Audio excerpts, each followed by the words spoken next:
We're here! And we're back. And we're back, ladies and gentlemen. Happy Friday.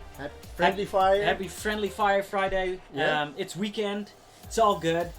If you had a rough week, you can chill out with us. Yeah. With us, me. It's me, Stefan and Martijn. Yeah, and we're back with our usual setup. Yes. And currently we are very happy to have our own new screen so we can actually see It's everything. very big. Yeah, it's very big. It's a 43-inch screen actually. Yeah. So and it's a monitor for so it's not a TV but it's a screen. So It's that really makes it very easy for Yep. us to see what's happening on the screen. Yes. And we are very happy. Yeah. We are the Alliance Open. My name is Martijn. I'm Stefan. And we are doing our weekly show, Friendly Fire Fridays. And we have Alliance Open. We run events all over Europe, actually. We do, yes. Especially in the Netherlands. Mhm. And we have been doing this for 8 weeks. This is our 9th episode. The show, yeah. Yeah. Not the organizing No, of events. we've been doing it for 2.5 years. Yep. And we wanted to give the community a look into what we do. Mm-hmm. And we wanted to give people things to watch, Oh right? yeah, for sure. So, especially with Corona and everything, we had the chance to set stuff like this up because we could not do any events. Well, no, yeah, we've got them coming up, but in the Finally, meantime, yeah. we were focusing on the stream, because we had less organizing to do. Well, Delayed, more yeah. online organized. Yeah. So we're very happy to be online again and to be offline again with our events. Mhm. And it's only 3 weeks, and then we're Yeah. back on the floor. it's coming up, man. It's coming up. Yeah. So I feel good. I feel excited. yeah. So because you are like the propaganda officer, as you Yes. can see, and he actually set up the whole stream for the games. Yes. And he actually made all this layout and stuff. So he has been diving in deep, and I think the name propaganda officer is a good name for you. So Yeah. I spout a lot of nonsense that I demand people take as truth. yeah. Exactly. That's what I do. You talk truth, right? Yeah, I talk through. That's what I'm gonna say. Yeah. Okay. So, Stefan, what's on the agenda? Yeah, today? I got a little list, everybody. So today we're gonna do little numbers. So meaning how many tickets have we sold? We've got a nice little tidbit about how many countries we've got coming, because that's actually a pretty fun stat. We've got news. So we'll be talking about the terrain file we've made. Yep. Explaining all the terrain keywords, each of our terrain pieces that will be used. Yeah. that will be used in our events, right? So we'll be talking a little bit about a new feature on PunPun. And we'll be talking about some deadline data. Yep. That's coming up. That's always good to know for the people attending our events. Yep. So we've got a few rumors. So we've got a little Necron rumor. That's definitely something worth talking about, because if that's going to be true for not only Necrons but all across the board, it's going to be a big change. Yeah, So for sure. So we've got a little information about our events next year with Van de Valk, and with we're gonna host some new systems, Yep. some new game systems, right? Yeah, So we'll be indeed. talking a little bit about that. After that, we'll go into an interview with Jan Willem, and Jan Willem is a avid Warhammer Underworlds player, right? Yep. Yeah, he's a big part of the community in Underworlds, but he has been working for GW for like a few years. He stopped working there now, but he's a real GW man. He's on So, the inside. Yeah, he's on the inside. Yeah. So and I'm actually I was a very active Warhammer Underworlds player. Yeah. But with the amount of playing I've been doing for 40k and some AOS on the side Yeah. as well, Warhammer Underworlds has been like a little bit. At some point, you can play everything, right? But I really like Warhammer Underworld, so I'm very excited and interested in what Jan Willem has to say about the subject. Indeed. You'll be talking to him. Yeah. And we'll be showing you guys that. Then we'll go into our terrain talk. So how do we spray MDF? So we've got some MDF pieces of terrain, which is wood, which Needs some work. Yeah, If you don't know what you're doing, it's gonna look not as good as it could be. Yep. So we've got some tips and tricks on how to make it look good very easily. Yeah, and especially with all our pre-orders being sent all over the world, I think it's a good thing for people to see what's happening. Very, very good. And then we've got a community look. So we've got our Discord channel. People who are part of our Patreon Yep. get to enter our Discord. And every week, every month, People post their pictures and what they're working on and Mhm. stuff like that. We've got our painting competition, so people usually do work in progress pictures of Yeah. that.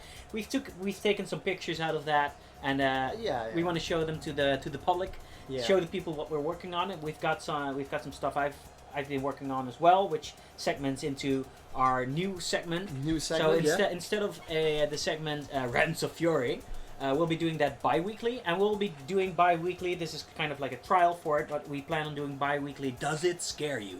And Yeah. we'll post a list of Yeah, we'll of post any an one army of us, list and then any one of us yeah, that we plan to take to maybe a tournament, or maybe even just play, casually or whatever. or maybe even like the top, like we think that's the top tier for Yeah. the event or something. We Yes. can talk about it Yeah. and say what is what, and does it scare us, and maybe does it scare you as well. So Exactly, and after that, that's all sad tears because that's the end of the show. But hey-oh, then there'll be another Friday. yeah, next week is going to be another There's one. always the next Friday. So there's already a very important question from Wooden there? Spoon Wargaming, and Alright. he asks, masks may be needed, yeah, they are mandatory, but are other clothes still optional at the Super Major? Yeah, well, I don't think we allow nudity, No. but if you want to come in your shorts and... I think there's a minimum shorts. After that, it's all After good. that, it's all up to you, man. Whatever you want to do. Yeah.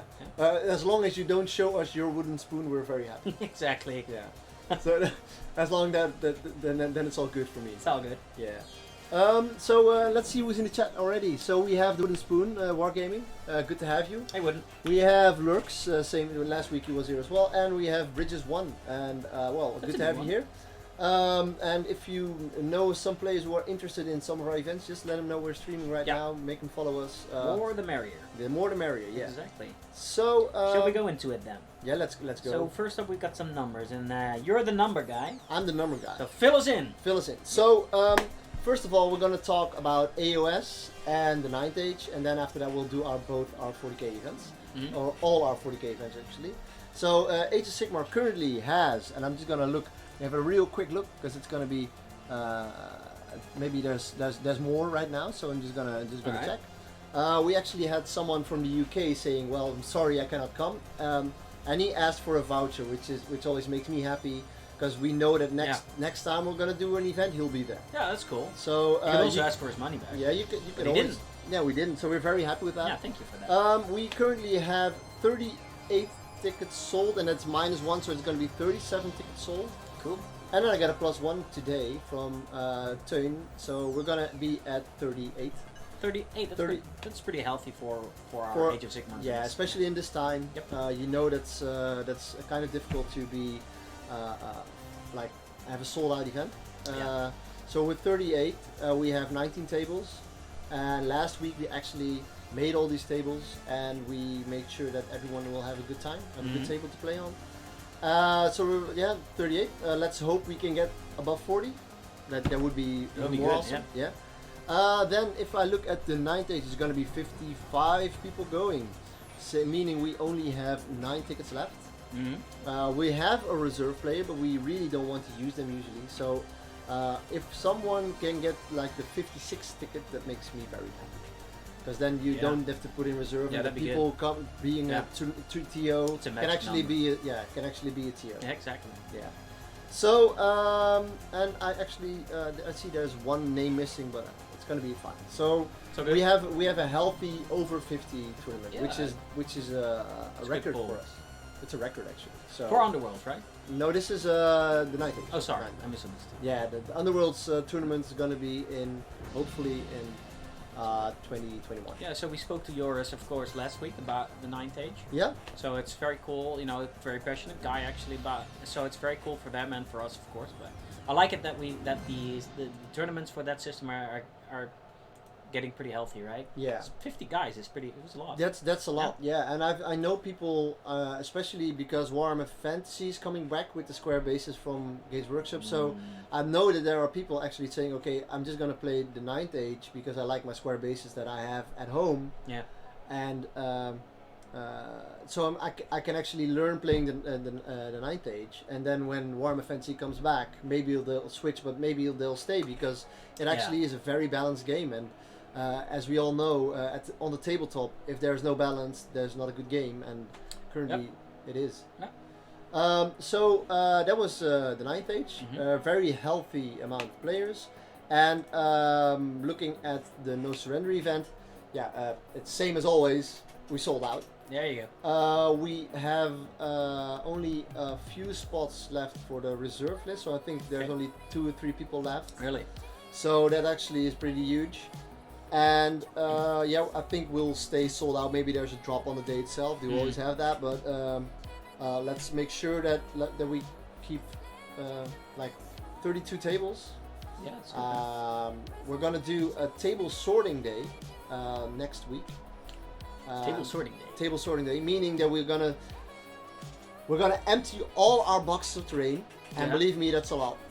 And we're gonna make new tables. Okay. Because we have our standard tables, Yeah. but we have more terrain than that, and we don't want everyone to play on standardized terrain. So we're gonna have a complete. We're gonna rethink all our tables Yeah. to make sure that all the tables are up to par. Yeah. So that's I think that's something we are obligated to do for the community. So For sure. Yeah. so that's going to be very good. And then the week after that, we're going to go to Bremen. And it's going to be 60 tables, 120 players. And that reserve list actually is kind of slimming down. So Mhm. if you are thinking about coming to Bremen, there's actually a big chance that if we have 4 or 5 drops, there's a big chance that you can still get You a can ticket. still get to play. Oh, that's cool. So if you want to be on our reserve list, please go to www.alliancearmy.net. Say that again. www.alliancearmy.net. Yeah. And make sure to ask us. You can do it through the chat, or you can do it by emailing us, or you can do it by sending us. You can do a reserve form, fill it in, and then we'll make sure that you're on the list. And don't forget to put your email address on it, No. because some people say I want to be on a reserve list, and there's only a name like Paul. Yeah. Okay. It makes it impossible Yeah. to track. Right? It's like Paul. Okay, cool, Paul. Yeah, let's search Paul on the internet. There's probably only one of those. So, yeah. Yeah. Yeah. So make sure to not forget your name on it. No. So we're very happy that the event in Germany is still going strong, because there have been some cancellations. So the Baltic Cup actually has been cancelled. Oh, sad. Yeah. Because, Sorry, guys. Yeah, sorry, because they were at a location where it was not possible to guarantee the 1.5 meters, and we're very happy that the Atlantic Open Hotel that we are at Yeah. actually. Very spacious. Yeah, very spacious. So we're very happy that we can still continue. Thank you, Van der Valk. Yeah. So we're currently talking with Target Priority guys to make it like the best event ever. So if you are watching this and you want to see the games that we're playing there over there, make sure to go to the Target Priority podcast or Twitch channel and follow them as well. Yep. So there's going to be a full month of like lots of 40k, man. Yep. 40k is back with a vengeance. Yep. And then after October, like 8 weeks after that, it's gonna be Super Major Time. Yeah. Yeah. Super Major Time. Yeah. There we go. So I love Super Major yeah. Time. So we sold 231 tickets, being the biggest event in Europe in 2020. Love it. Yeah. You gotta love that. You gotta love that. Yep. And you actually wrote down how many countries do we have, because we had an addition today. Did I? Did you? Yeah, I wrote it on your list. I gave you the You list. rated on. Oh, you wrote it on my list. I have a list as well. Look at this. I don't think I wrote how many countries actually. Well. I thought you had your overview right there. So I'll do a little dance. That's okay. Yeah, you do a little I'll do a dance, little and dance, I'm we'll gonna check I'm it gonna out. do a little. Let's see. Yeah, la la la la la la la. We're prepared. La la la la la. La la la la la la. And I think the funny thing is I didn't download this on my computer Oh, yet. really? So Should I? Okay. Sure. so Danny actually sent it to us, but I didn't download this yet on my computer. So I'm just gonna do your dance. I'm gonna do it on my phone. All right. I'll just Do keep it. doing my dance. I have a guys. phone. I can do it on my phone easily. It's propaganda dance. Everybody better do the propaganda dance or I'll execute you. And I could Could put on some music. I don't know if we do that, we'll get copyrighted. Don't do Okay. So we have. I'm still dancing. I'm still dancing. I thought Danny was putting on, like, if you can see this, I thought he put how many countries are there, but well, he's not. But I can count 1, 2, 3, 4, 5, 6, 7, 8, 9, 10, 11, 12, 13, 14, 15, 16, 17 countries or something 17 like countries. that. So And the newest edition, I remember that part, was Finland, right? yeah, so the Finnish guys. So there's 2 Finnish people coming Love over, that. I love and I that. really love Two that. guys from Finland coming over. That's cool, Yeah, right? It's yeah. just 2 guys. Hey, we're here. Yeah. Yeah. Okay. We love it. Yes. Thank you for coming. Thank you for coming. Yes, indeed. So I think that's numbers. Yeah, that's numbers. Okay, cool. Let's go to the news. The news. Let's go to the news. So let's start with Pun Pun. Sour Pumpan, yes. Yeah. So Pun actually has been updated pretty big this Mhm. week because everyone can put in their list themselves now. We showed that Yeah. last time, right? Yeah. So what happens? You get an email from us with your personal identification number. Yes. You go to punpun.nl. You go to your tournament. You press your name. Mm-hmm. You said edit or submit my army list. Should we and- show the people one more time? Well, Peter actually sent a way to how to do it. Okay. But this actually means that we don't have to put it in ourselves, which was a lot of work. And now you can actually put it in yourself. No error will. If you make an error, it's your problem and not ours. And we can actually control, like the list deadlines. We'll talk them over real soon. But the Mhm. list deadline is okay at 12 o'clock. Close it. Nobody can enter an email, and we see everyone who has no list. We can see that. And then if you want to send in your list, you have to email us. Yep. You have And to you walk, have the walk of shame. and you have your walk of shame. your walk of shame, and you will lose points. Yeah. So make sure to send it in. Yeah. Before the deadline date. But only if you give a shit about that stuff. Yeah. But it's logical because you don't Yeah. want to see other people's lists. Yeah, it's true. Yeah. Yeah, because then you can possibly tailor your list. Yep, indeed. Yeah. And the funny thing is that we can actually put at 12 o'clock we say okay, show lists, and everyone can see each other's lists. Yeah. So That's cool. That's always a cool moment. Yeah, so normally it was list deadline, and then Yeah. we had a week to put everything in. Yeah. And now it's like, okay, list deadline, done, show list. Yep. And Yeah, instantly. Yeah, Yeah. so everyone can check Mhm. out the list. So it's much more streamlined. Yeah. Yeah, cool. So, no walk of shame allowed. It involves haircuts. Have haircuts. Yeah, indeed. Well, I'm not going to do any haircuts. You're not? No. Never? No. Like never, ever, ever? Well, not never ever, but I mean, you're not making it any shorter? no, I think I'm going to make sure that this little mat over here stays. The mullet. Yeah, the mullet stays appropriate. And not too long. yeah. Yeah. So- Okay. So that was the addition to Pun Pun. Pun Pun also has a new feature for us, and that's showing you the time left Mm-hmm. with a color code. So usually the games Yeah. take 3 hours. Yeah. So from 3 to 2 hours it's green. Mm-hmm. After that it's orange or yellow Mm-hmm. for the second hour, and Yeah. after that it's from 1 hour to 30 minutes it's going to be orange, Mm-hmm. and then 30 hours to 0 it's going to be red. Yeah. Okay. So you're gonna feel the pressure, Ooh, you get a little bit more dramatic Yeah. effect. and you Mm. can actually see the time. Yeah. So that's That's a too- very that's good too- addition. okay. That's a very good. You don't have to addition. guess from the color. It's orange. I think it's 45. Okay, Yeah. let's go. So that's very good as well. Yep. So we update Pun Pun every event, and it's getting better and better. Yeah. And I think it's a very elegant way to do it. Yeah, for sure. Yeah. That's nice. That's nice. And to be honest, we don't crash that much. And there is one other that sometimes crashes during an event, and we don't. We have that happening once, and I've seen Peter. If you see that Peter is stressed, he gets like this Yeah. this Red spots. this all red over. collar over here. Yeah. And 'Cause we it's don't not want to see fun. that happening again. So he No. actually makes sure that's not going to happen again. All right. Very good. Um, So next up is deadline data. deadline data, yeah. So actually, a question from Cruel, from Gerard, Yeah. from the Big G. The big G. He asked how the server loads are, and we actually have a very good server at the moment, and It's we'll loaded. see. We'll see at the event because we'll do AOS and 40K at the same time. We're gonna see if we have any glitches. The proof and if will we be in the do, pudding. we'll actually have some extra A server. guy, a tech guy Yeah. on standby. Yeah. So. Um, Deadlines. Yeah, so deadline, and I think he has a good point. Since we're the only super major in Europe, there's a lot of people wanting to see lists.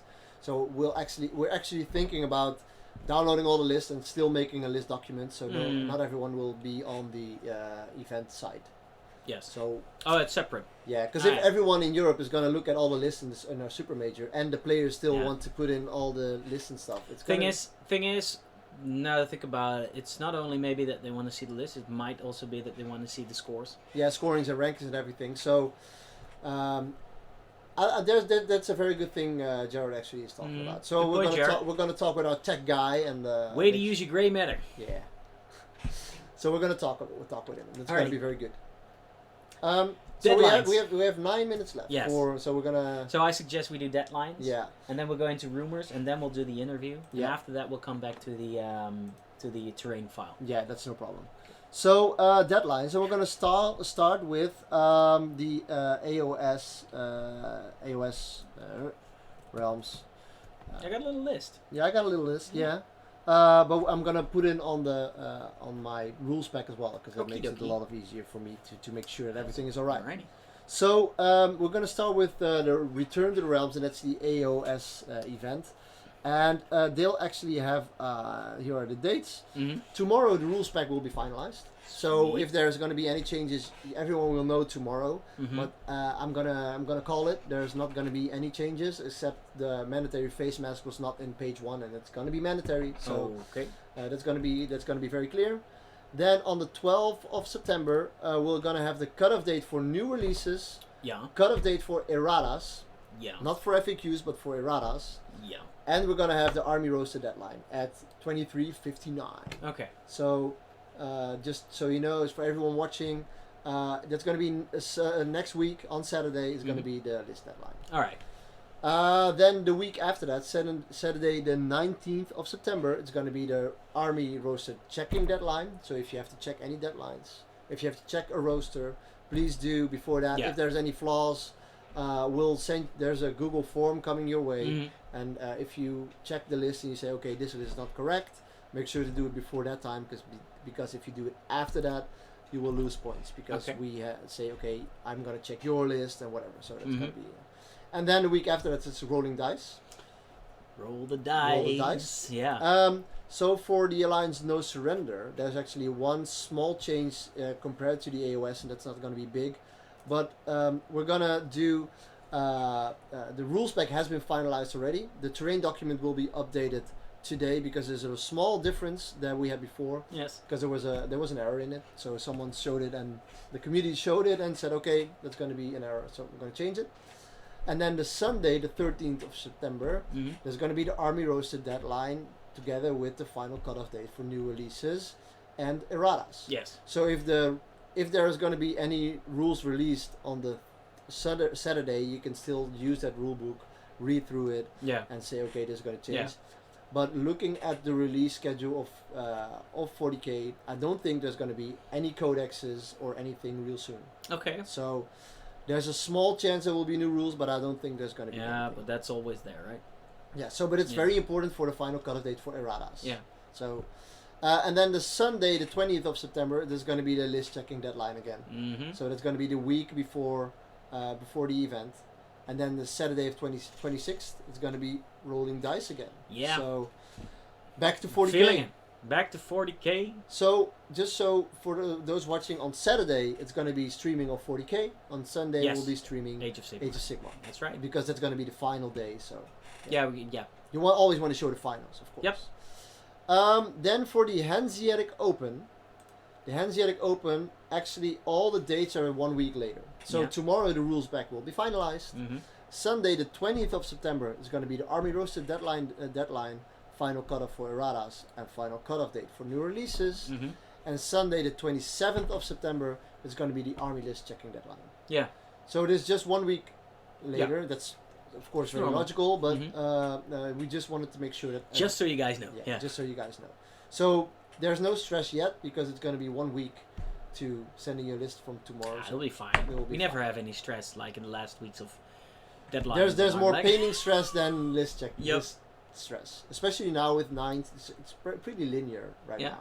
because there's no new books yet. Yeah, no exactly. New rules It's yet, all so- it's all pretty much the same yeah. for now. For now. Yep. Yeah. So I think that's the most important dates, and there's one thing we can tell about the Super Major Rules Pack that's going to be released in September. So it's going to be released probably in 2 or 3 weeks. Yeah. So we're going to put Dick to some work. And All right.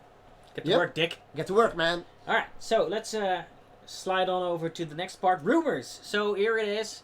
Let's go to the rumor. Yeah. So So what that's do something we that was released have by someone. here? And as you can see, there's a little, there's a different base over here. Yep. So it's less oval. It's actually round, Yep. but not entirely. But it's It looks the same size as the Helverins. yeah. And in my opinion, it's very good because of you don't have to pre-measure that much because it's a circle. So Yeah. Yeah. except the 90 degrees angle is going to be easier, and I think there's going to be a lot of people painting small like lines on the maybe on the side, so you can Yeah. easily do a 90 degrees turn.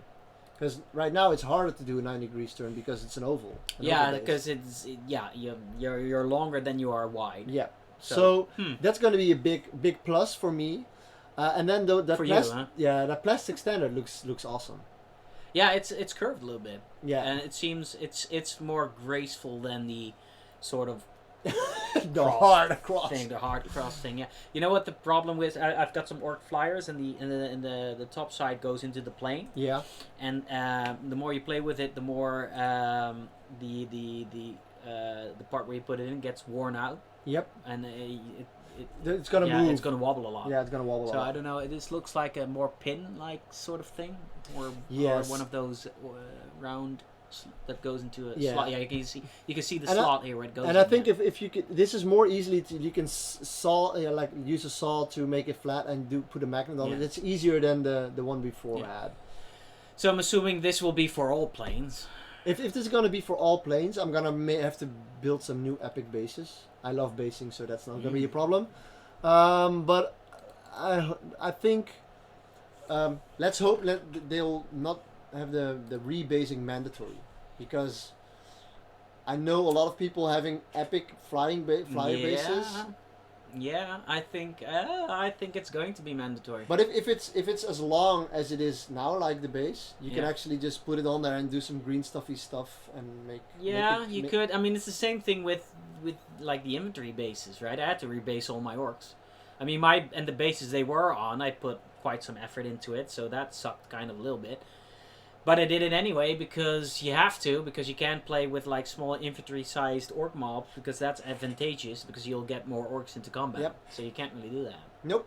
So, yeah, I think it's a very good thing that they're actually changing the flying bases, because I really don't like oval bases. I don't know why, but I don't really like them.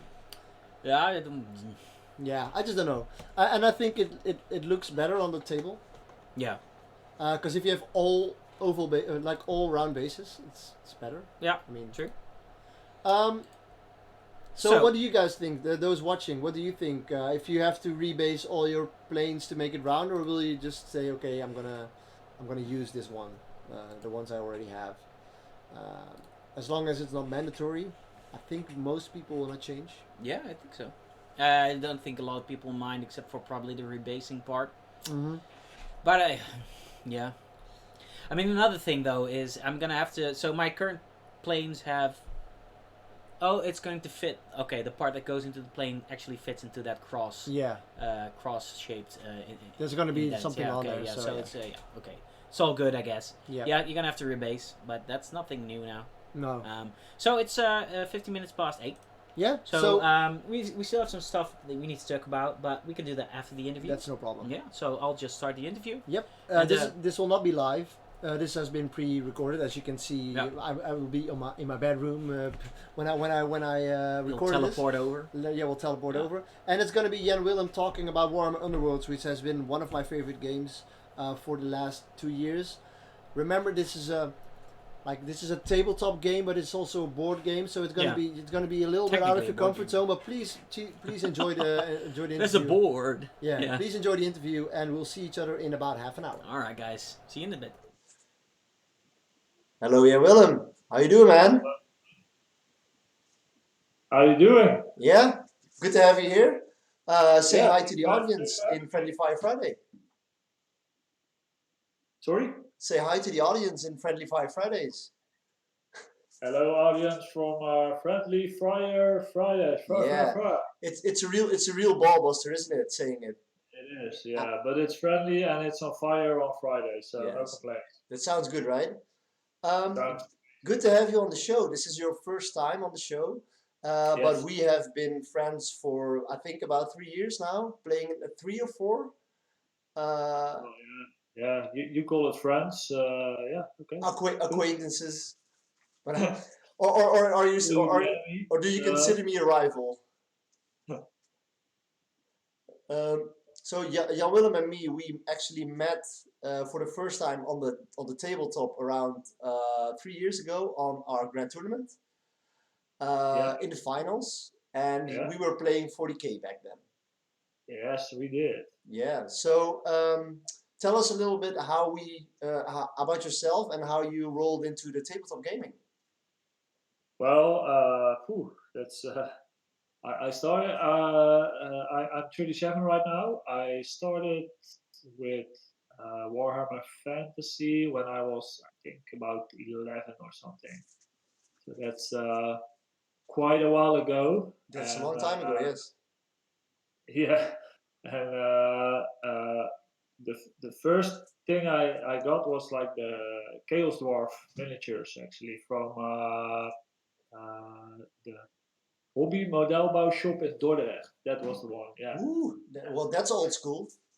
Yeah, I think it's even still there. But yeah. So and you know, I didn't know what to do with it, and I bought some Revel oil paint, which you use to paint like miniature airplanes.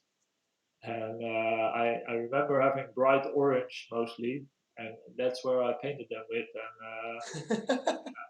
And and as a kid, I couldn't understand the rules for the game. We really tried, but me and some friends, we were just yeah, basically making our own version of the game, which was yeah completely different than how you should play it. And I think I stopped with doing that when I was like 14 or something. You know, when you get a teenager and you know life gets in the way, girls get in the way, school Puberty. gets in the way. Yeah, and then I picked it up again when I think I was like 27 or something. Yeah, and that's when I started playing. I started off with the Wood Elves, Okay, and still fantasy, yeah. yeah, still fan. Yeah, I was always into fantasy. I'll tell you that. And when I was, I started it with a friend of mine because we were watching Lord of the Rings together, and he was a friend from when we were little. Mm-hmm. And we saw the movie, and then we said to each other, "Man, we should start playing Warhammer again, man. Yeah, let's do it. And Some that's how they Warhammer." get you. Yeah. And then the day after, I went to the Games Workshop. I bought a lot of stuff because you're older now, you have money, so you just buy it. And I started off like super enthusiastic, painting, doing everything, reading up on the rules and stuff. And then, of course, my friend he didn't join. Yeah. Uh, so I was all alone again, Oh, with no friends whatsoever who play Warhammer. So yeah, that was like, ah, fuck, what do I do now? But then, luckily, there was a big community here in Rotterdam at the Games Workshop, playing fantasy as well. So I started playing a lot, meeting a lot of new people, and then I met Menno Tergouw, and we really got into like competitive sort of play. competitive community, yes. Yeah, yeah. Yeah, yeah, and we just for 1 year we just traveled the Netherlands basically every month. We did a tournament somewhere in the Netherlands, uh, and he had like this goal to get to the Dutch team for yeah, it changed into Lineage back then, but Mm-hmm. yeah, he had a goal for that one. So and he actually made it. I think he's still in the Yeah, I Lineage think team. he is. Yeah, I think he Yeah, is. yeah, he's a beast on the tabletop, So and yeah, I started I started missing the Games Workshop community because we played Nine Age and you couldn't play Fantasy there anymore, and I didn't play any other tabletop games. So that's when I got into what did I start doing, man? I don't know. So I started playing another game that they still sell at Games Workshop, but I don't know which one it was. Oh yeah, of course, Age of Sigmar. I started playing Age yeah, of so the Age of Sigmar then. Sigmar. Yeah, okay. Yeah, yeah, but I really did not like the game. So uh, uh, yeah, that wasn't it for me. But by the time then, I started actually working for Games Workshop. Mm-hmm. Uh, and of course, if you work for Games Workshop, well, you gotta know something about the other games as well. That's true. And That's very true. Yeah. of course, 40k was always the obvious choice, but I just had no connection whatsoever with the whole. That's really something that you really need to like. If you have no feel for it, it's gonna be like okay, good game, but nah.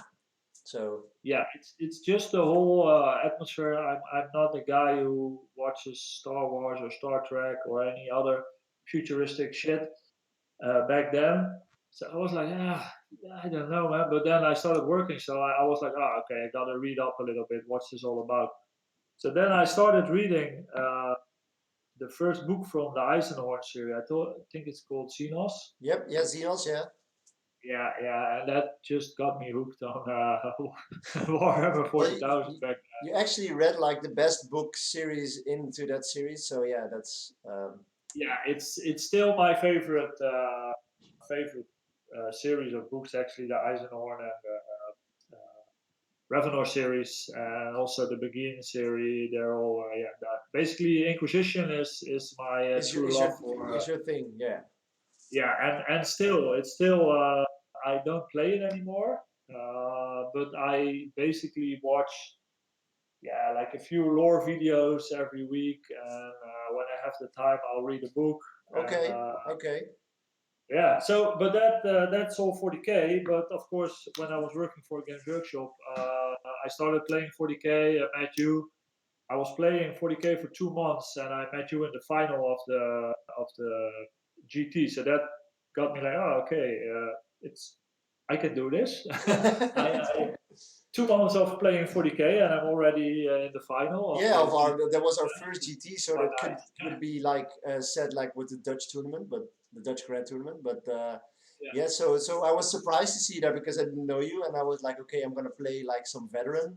And in my opinion, if you work for GW, you kind of are a veteran in you know a lot of stuff, but you don't see a lot of Yeah. GW players in the top league. So yeah, it was a very good and a very good game. Uh, Well, I think when looking back at that time and just analyzing basically how I got there, I think, and then I come back to Warhammer Underworlds where we're talking about as well. yeah, I think my strength is and I had that with the Ninth Age and with Fantasy as well, is building the list, seeing the combinations, and basically finding the flaws in the to abuse them a little bit. mm-hmm. And so I just got a really strong list back then that, yeah, and of course, because I worked for GW, I had the financial means and the Yeah, discount, that golden discount, right? especially that one, to buy 24 flamers and get, I think it was like 60 or 80 brimstone horrors or something. Yep, for cheaper than you should. Yeah, price. Yeah. Yeah. So but after that GT, you could really notice that you were really into the GW games. And since then you actually, I think you played maybe one more doubles or at our events, or did you just skip to Warhammer Underworlds after that? Yeah, I think I played a few more tournaments. I also did like another GT, I think. Oh yeah, the Uh, second one you also played the second one. Yes, yes, you had that. Uh, I remember the list now when I say when I okay I remember your list, but I I cannot say what it was, but I remember you had like a very very noticeable army. Yeah. But you actually rolled. I mean, you have seen Warhammer Underworlds grow because you were still working at Games Workshop, and at the first time when you saw the game, were you like completely hooked? Like, okay, this is my game, or did it take some time? Uh, yes and no. The thing what happens. Of course, I needed to give introductions to people, and I played the game myself for as from the start of the game, Mm-hmm. and I quitted the game like around the end of season one, I would say, from Warhammer Underworlds. Okay. Uh, the reason is not that I didn't like the game, but because nobody was playing the game anymore, and I wasn't really active myself, so I didn't know any community. There weren't any big tournaments around Mm-hmm. back then, so I quit it actually. And Okay. in season two, when the Moloch Mob warband came out, I remember I organized a tournament in the Games Workshop store, Yeah. uh, and I somehow got connected to the Tabletop Kingdom WhatsApp, uh, where already a lot of people were still in that used to play at Tabletop Kingdom, Mm-hmm. or they had their own group at some office where they play in the breaks and stuff. So that's yeah. I somehow I got all these people together, and we had a tournament in the small shop with like 16 people, I think. Okay, well that's a good like I noticed when Warhammer Underworld started is that they had a really big spike to start with and that really fell down really hard as well. The same in Yeah, Breda. Breda was like, oh everyone, oh let's go play Shadespire, or as it was called Shadespire yeah, after fire right then. back then. And everyone said, okay, let's play it. And then after a month or two, it's like, okay, nobody plays it anymore.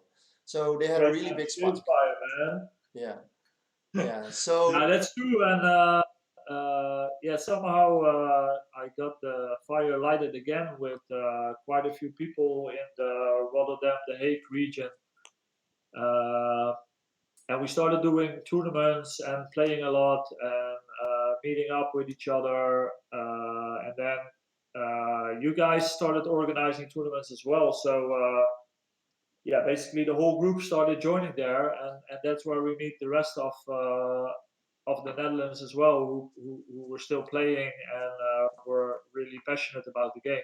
yeah, yeah. So we are talking a bit how the meta in Holland like grew, but could you explain to the audience in like a few sentences what the game of Warhammer Underworlds is in a nutshell and what it means, why you think that's a good setup for a game?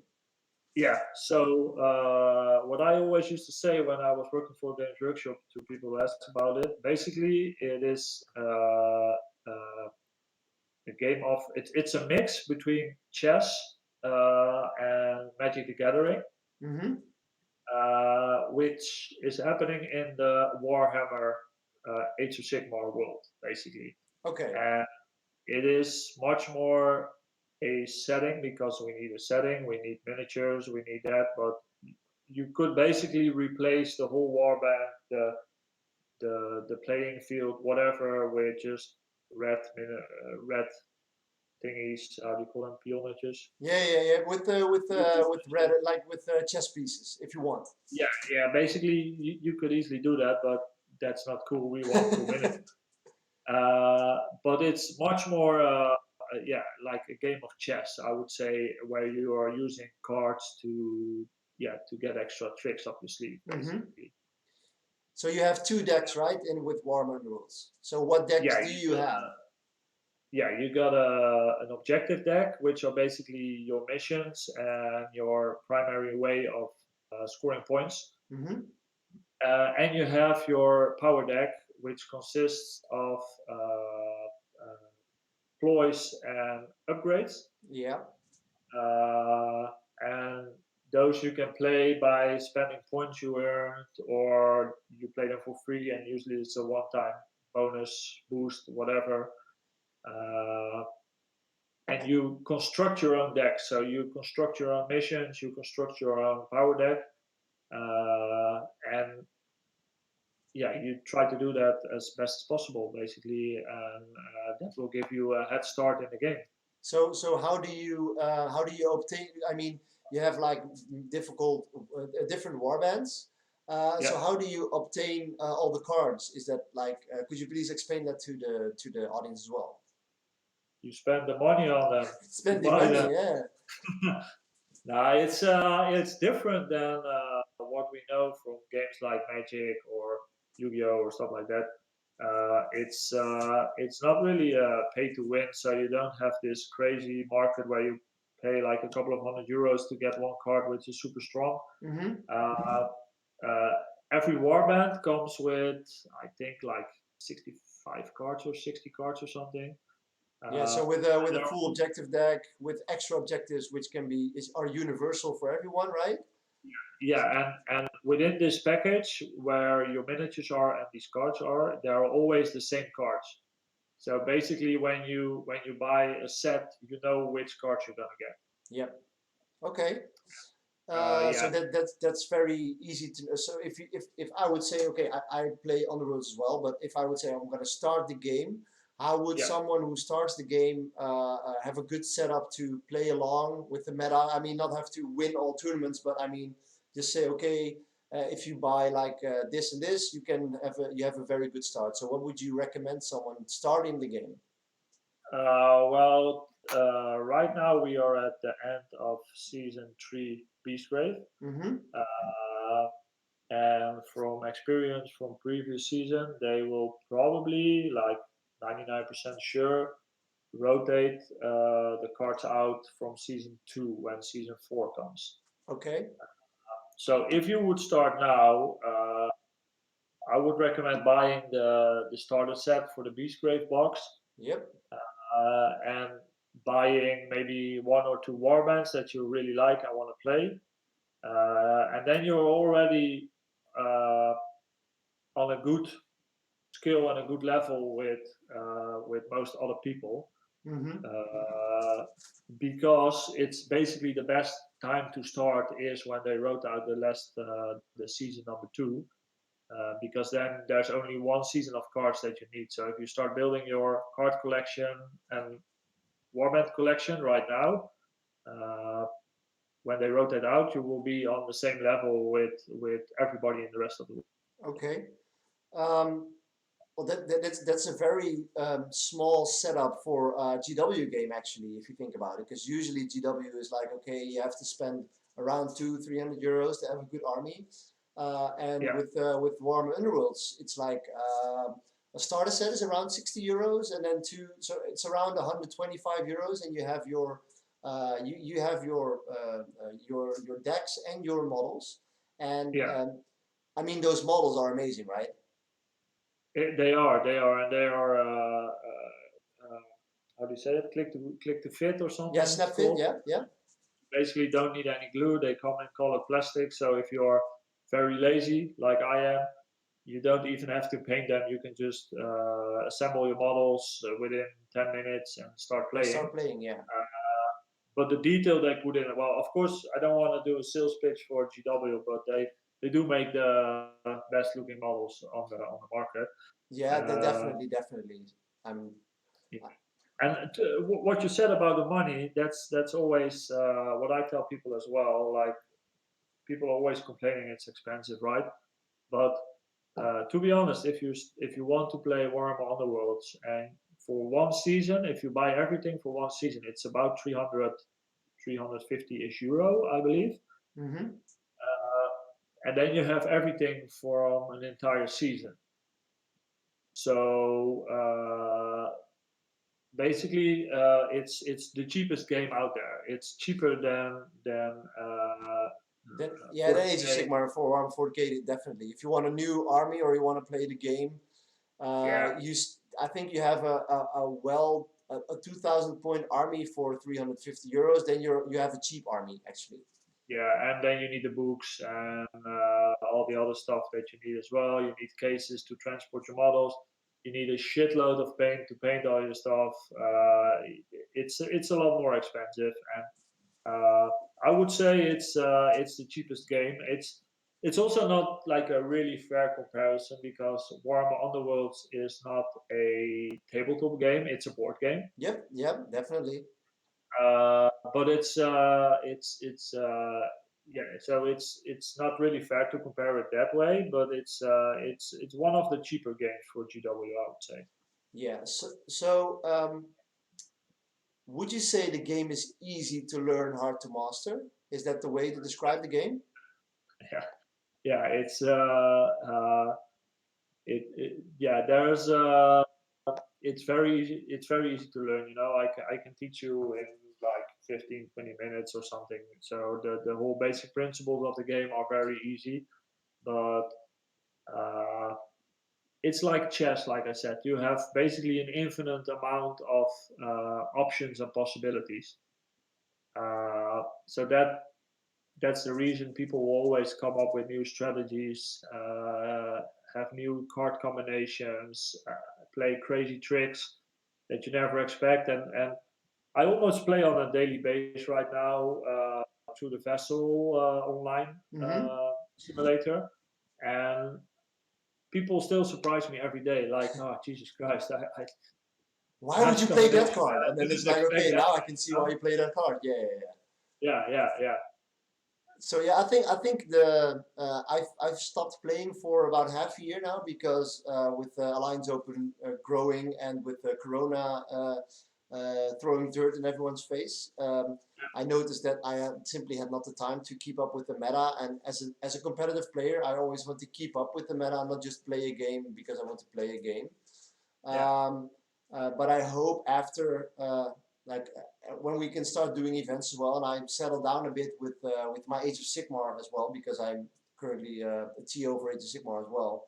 I really hope that I can dive deep again into Warhammer Underworlds, because it simply is what you said. It's a round can take 30 minutes and then you're done, right? I mean, you Yeah. usually have 1.5 hours or 1 hour 50 minutes for a complete round of best of 3. But if you say, okay, I'm gonna come to you, I'm gonna want to play just a simple game, I can be there in 5 minutes, play 30 minutes, and go away. Yeah, That's something you exactly. And simply cannot do.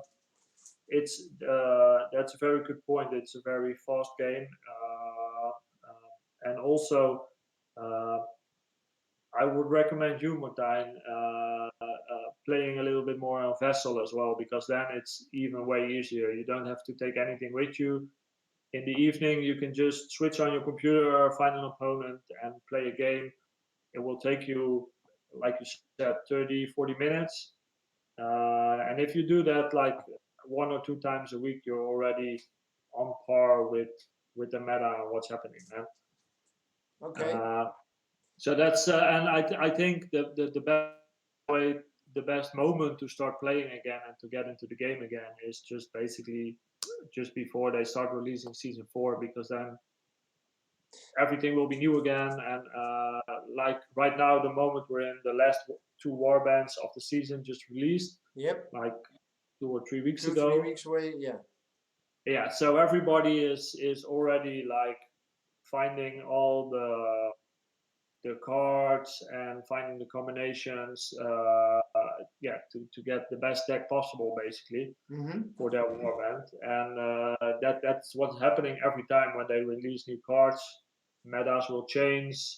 Warbands that were like considered to be top level are falling down a few levels because other warbands get stronger or they lose cards, whatever. And then you have the ban and restricted list as well. So that's also a very strong tool they have to basically keep the game in check, that you don't get like some crazy power creep or some OP warbands that destroy everybody.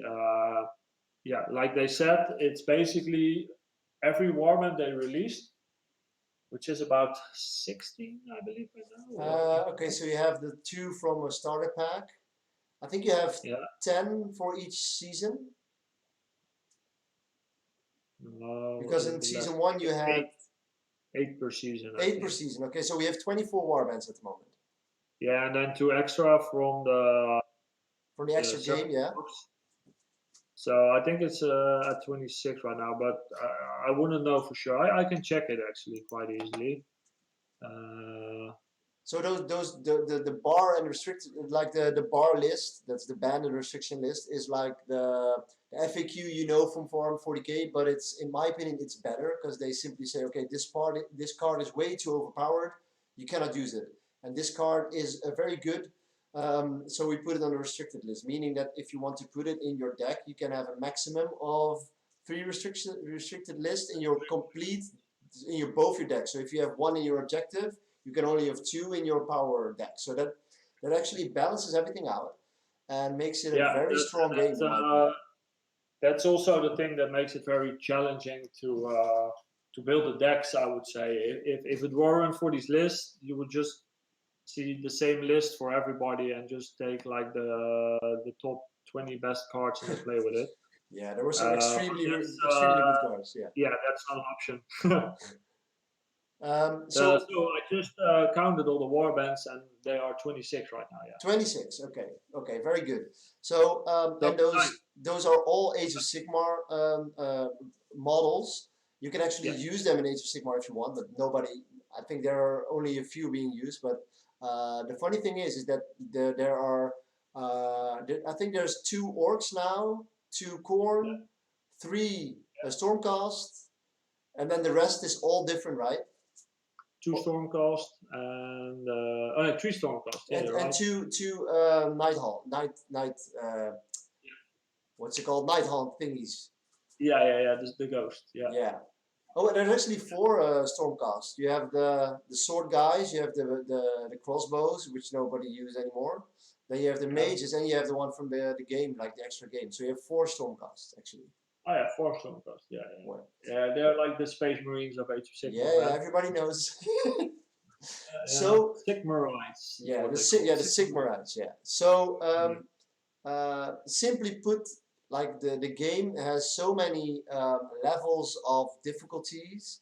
So you can say, okay, I just want to. I've seen people play with their kids and say, we're not going to use any power decks or objectives deck. We're just going to run to each other and we're going to attack. And this bottle does this. Yeah. And kids from 7 to 10 years are having the greatest time of their life playing Yeah. with models. And then you have like the extreme, the biggest level of the game is like all the Grand Clashes. Yeah. Too bad Germany had to cancel, but there's a big chance that after this, the Corona time, there will be more Grand Clashes around Europe, meaning For sure, the best players will come together and have an epic weekend. Yeah. You've been to Yeah, one or two? that's something we've been doing last year as well with a group of guys from the Netherlands, just traveling around Europe and going to the tournaments. We've been to Scotland, we've been to Germany, we've been to Belgium, we've been to Warhammer World, of course, Mm-hmm. and just trying to steal some victories there.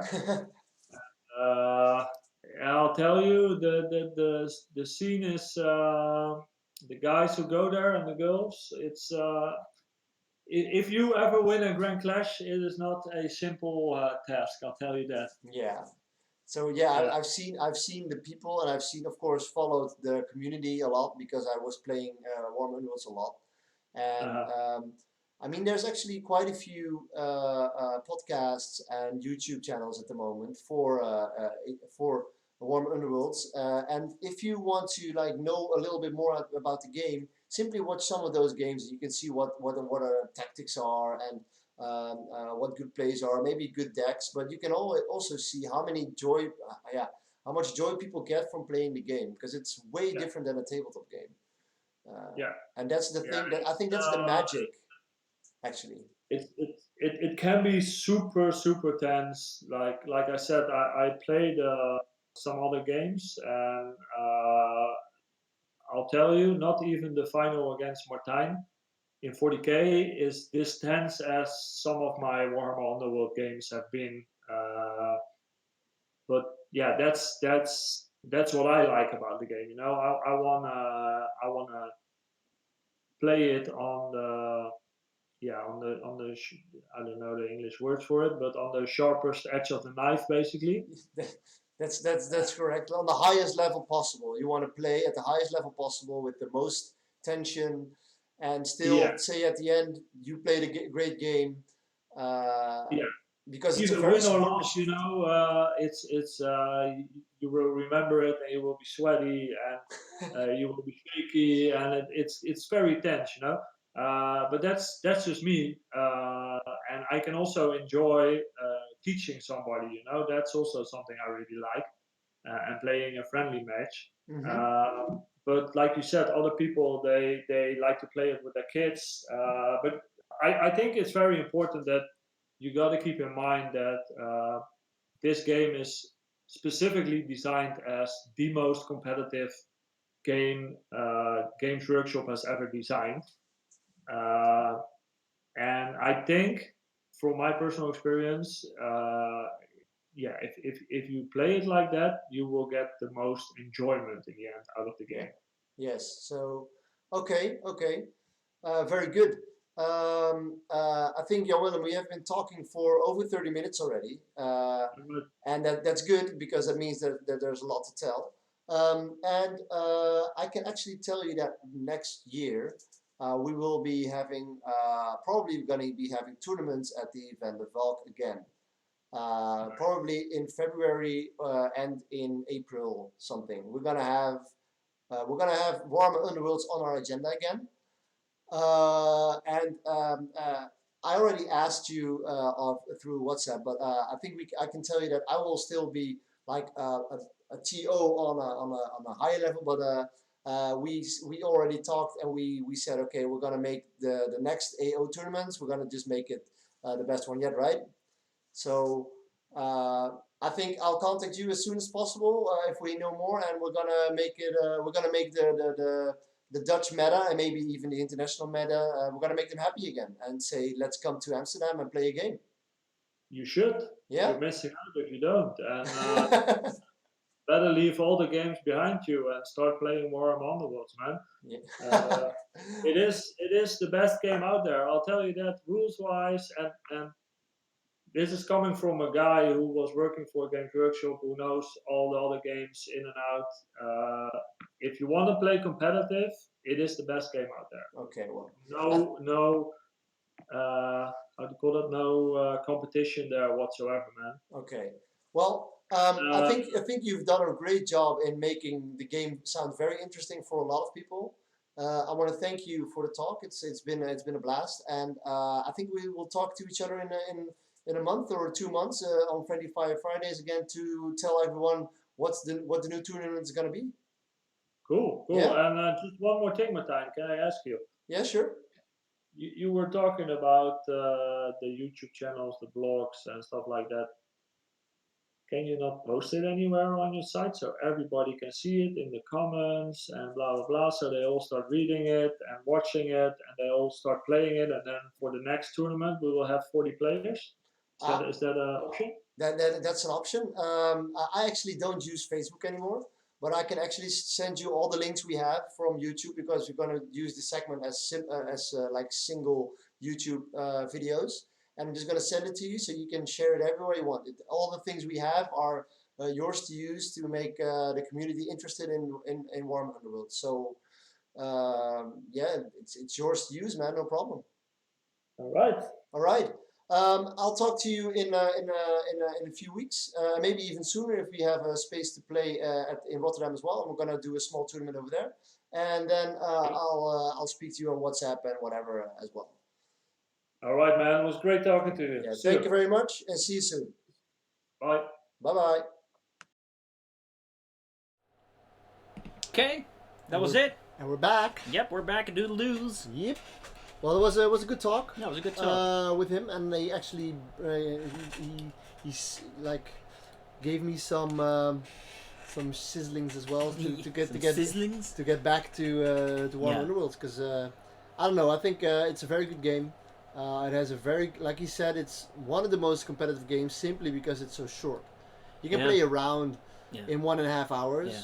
and then still have time left because usually it's like, okay, I win in 2 rounds. Then you have like a full half hour to chill out with people. Yeah, it's not a huge commitment So, time wise. Yeah. So in a tournament with 4 rounds, you actually only need 6 hours. So it's a perfectly good game for competitive play. Yeah. So, and I think I hope to interest other people as well to start playing the game. Mhm. Maybe do a little demo with Jan Willem or with me or whatever, and get you excited for the game. And Yeah. you don't have to paint any models. You don't have to. Of course, it's way cooler if you do. It is. But because they're colored plastic, it's it's better. Come on. Yeah. I know, but I'm lazy now. All right, let's go back to our agenda because we still have quite some stuff actually to talk about. Yeah. So, continuing our rumors. So we talked about the Necron with the new flyer base, which was interesting. So now the next up is actually what we got planned for next year, like venue-wise Yep. and system-wise and stuff. Venue and So system I'll give the wise. Yeah. floor to thee. Yeah. So Van der Valk actually talked to us and said they will have rooms available in the first half of 2021, meaning we can. We're good. We're good, Yeah. right? I mean, we really love the idea of going to the Arbors in Utrecht. We really love it, and we will try to do it again next year. But there's one thing that Van der Valk has that no other event has, and that's the food. And the location right next to Schiphol Yeah. Airport, and the free parking, and it's at a hotel which is actually it's not that costly. Usually with the deal there's breakfast included. Yeah. So we are very happy to announce that we're gonna do 2 weekenders in February Yeah. and in Yeah. April or May. That's gonna have to be decided, and we're gonna do more different games. Systems, yeah. More different systems. So we're gonna go back. Of course, we'll always have 40k.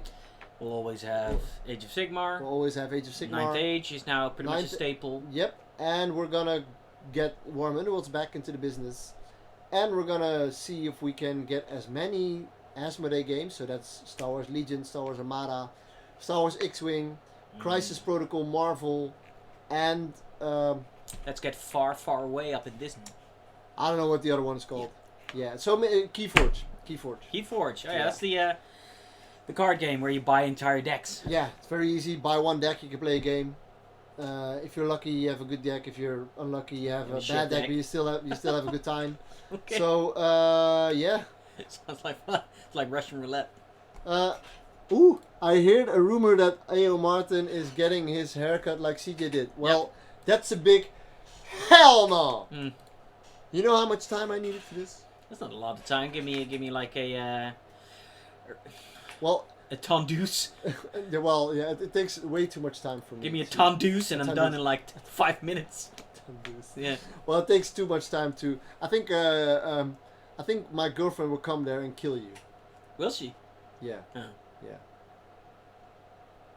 Eh, Yeah. Worth You it. think Worth it. Yeah, I'll take my chances. I'll take my chances. Yeah. So Van der Valk back in 2021, and after that there is no real Guarantee? No guarantee yet. I will have the Van der Valk still operational. So then probably we'll get back to a different location. Oh, really? So Oh man. uh, Man. But still, for now we're good.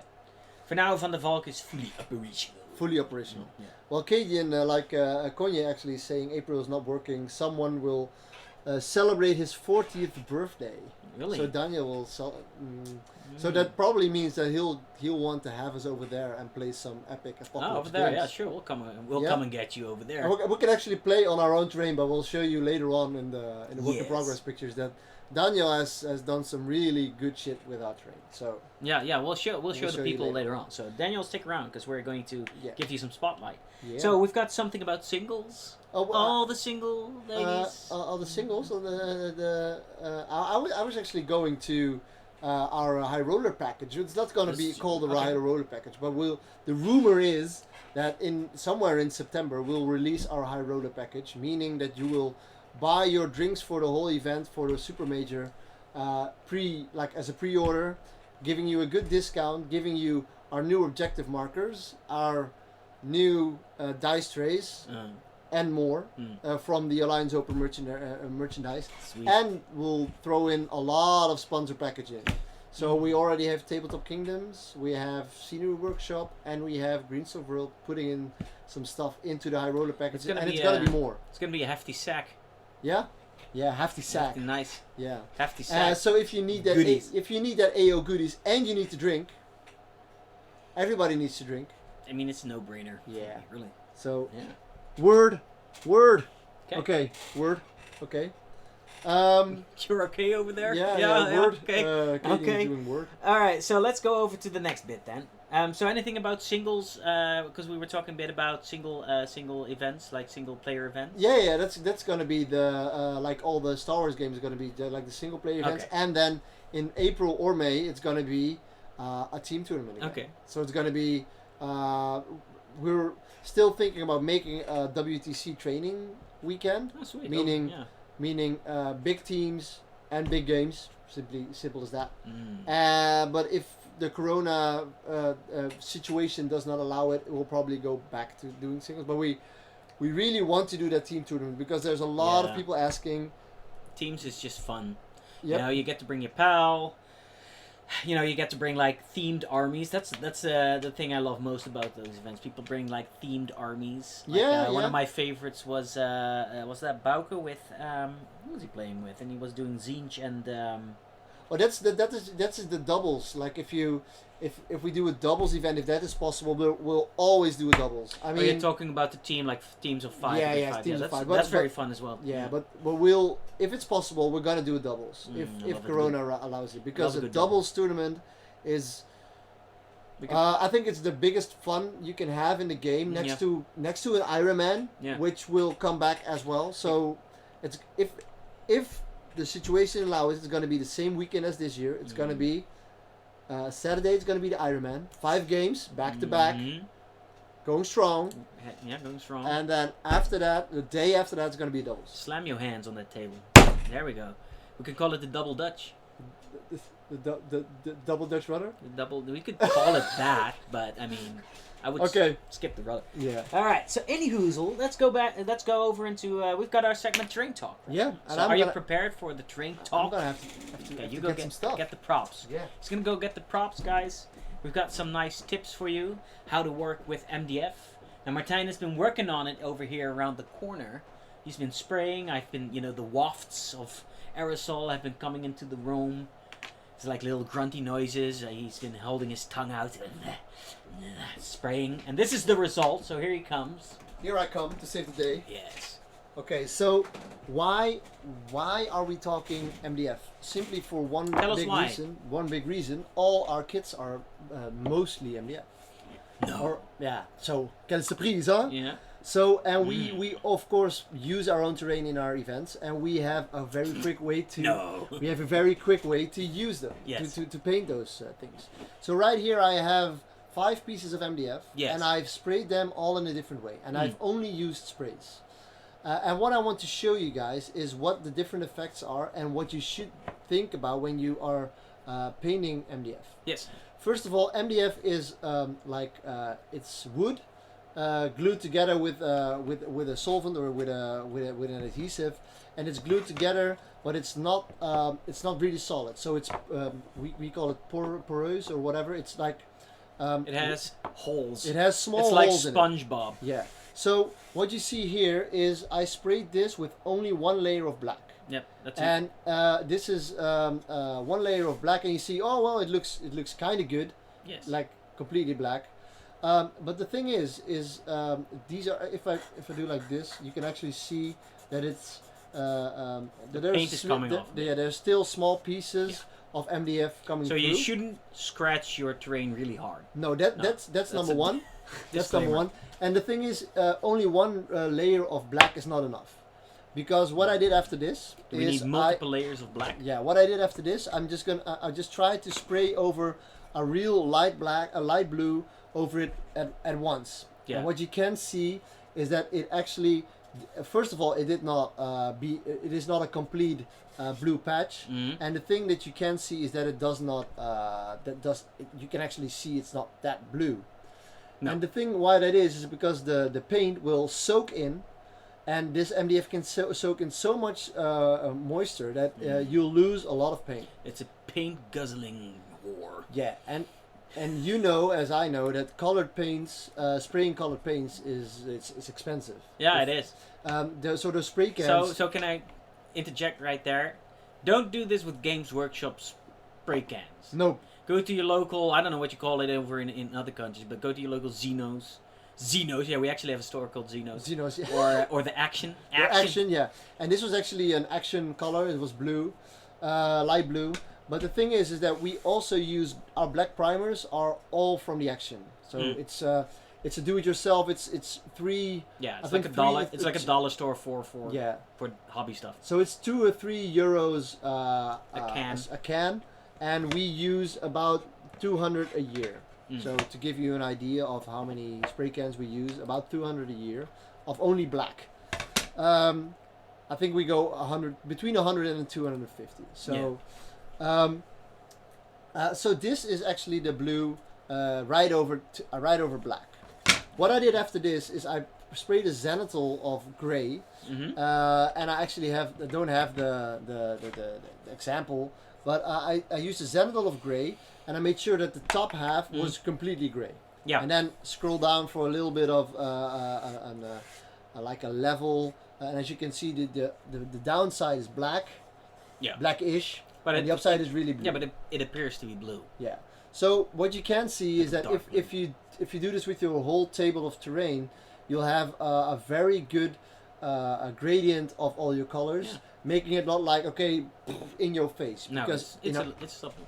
yeah, because terrain should not be the eye catcher of. No. I mean, it should look good, Yeah. but it should not take the whole. It shouldn't take the focus away from your army. Yeah, Your from army army. should be like the center of attention, and terrain should more complement the entire thing. Yeah. So this was actually sprayed over a small layer of gray, and as you can see, I did this one a little bit more, and you can see that there's a big difference between those two. It doesn't show quite as well on camera. Yeah, so but this one is more blue than this Yeah. one. You can actually, if I do it the like blue this, is more saturated towards Yeah. the top. so don't. It's better to do with gray because it's cheaper. You set it off really big, really hard with the gray, and then after that you do the blue. So It's like a glaze sort of thing. it's like a Yeah. glaze. So we CJ actually always calls it feathering. Yeah, Like, feathering. Don't spray it on like Real thick, Keep but your you just distance. keep your distance and do a multiple layers on the upper part, Yeah. and then do a small layer on the down part, and then you can actually get a lot of different flavors in your terrain. It's a very easy way to make your terrain very colorful, very interesting. Yep. Yeah. And what I did with the last one is actually put white on top. So I put black, then I put gray Sprinkle a little gradient, white on top. sprinkle a little white, and then I did a full white color on top of it. Yes. And then I did the same, and as you can see, it has even more contrast. So it's more like in your face. In your face, Um, bitch. And those are actually the ways we actually paint most of our terrain. Yeah, It's spray can, spraying, baby, spray all canning, the spray way. canning, spray canning, And then and- usually a dry brush. a dry brush, and after that, next week we'll talk how we make sure that all the terrain actually fits on those mats, because we have about We have 20 our different ways. mats, and you need a way to make it like sink into the mat, make it a complete table, and not be on the mat on top of it. CJ actually says something very good. The Vallejo spray paint actually has great value. It has a very good coverage. They have beautiful colors, and usually those colors are not that bright as some other colors, making it a little bit. If you tone it down a little bit, Yeah. it's better. Yeah, So, it's good. So this was a very quick segment on how to Good. use MDF Yeah. and spray paint in a very good way. And next week we'll actually talk on dry brushing it. All right. So Shall we go over into the the terrain document. terrain document? Then? Yeah, because that's big. I'm actually. going to do that. Yeah. So here we go. Going over. Dum dum dum. Hey, there we are. So I'm gonna. Here we are. So Yes. going towards the top. Sorry, scroll, Scrolly. guys. So here we are Yep. at the Alliance Open Terrain document. Terrain Document. document.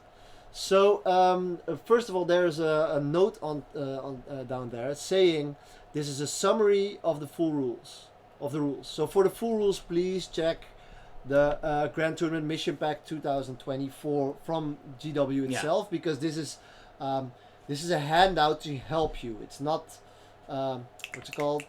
This is not It's not meant to be the actual. If you want to look up the rules for especially for the next page, if you want to look up the rules for dense cover summary, or for basically. breachable, Yeah. Look it up to make sure in your book and not to. The book is the actual authority, Yeah. and we are just referencing, making it like a quick guide, like a nice little handy quick guide. So the first page you actually see is all the types of terrain you have: buildings, hills, area terrain, and obstacles, and all the rules that are attached to that. And just do this. Just go like this and then scroll down. It's easiest.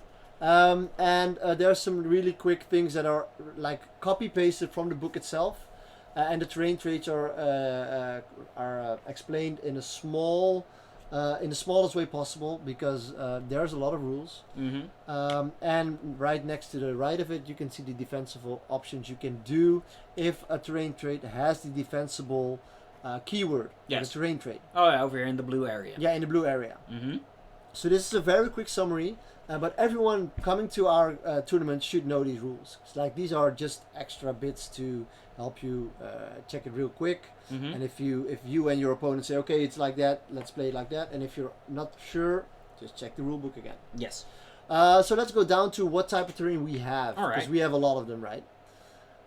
So here is a page with all the ruins we have and what we consider ruins. Yes. So you can see our open ruins, our Necron ruins, our Necron closed ruins. They're actually still being used as ruins, Mm-hmm. and all our Eldar altar, watchtower, and both of the portals are counted as ruins. Okay.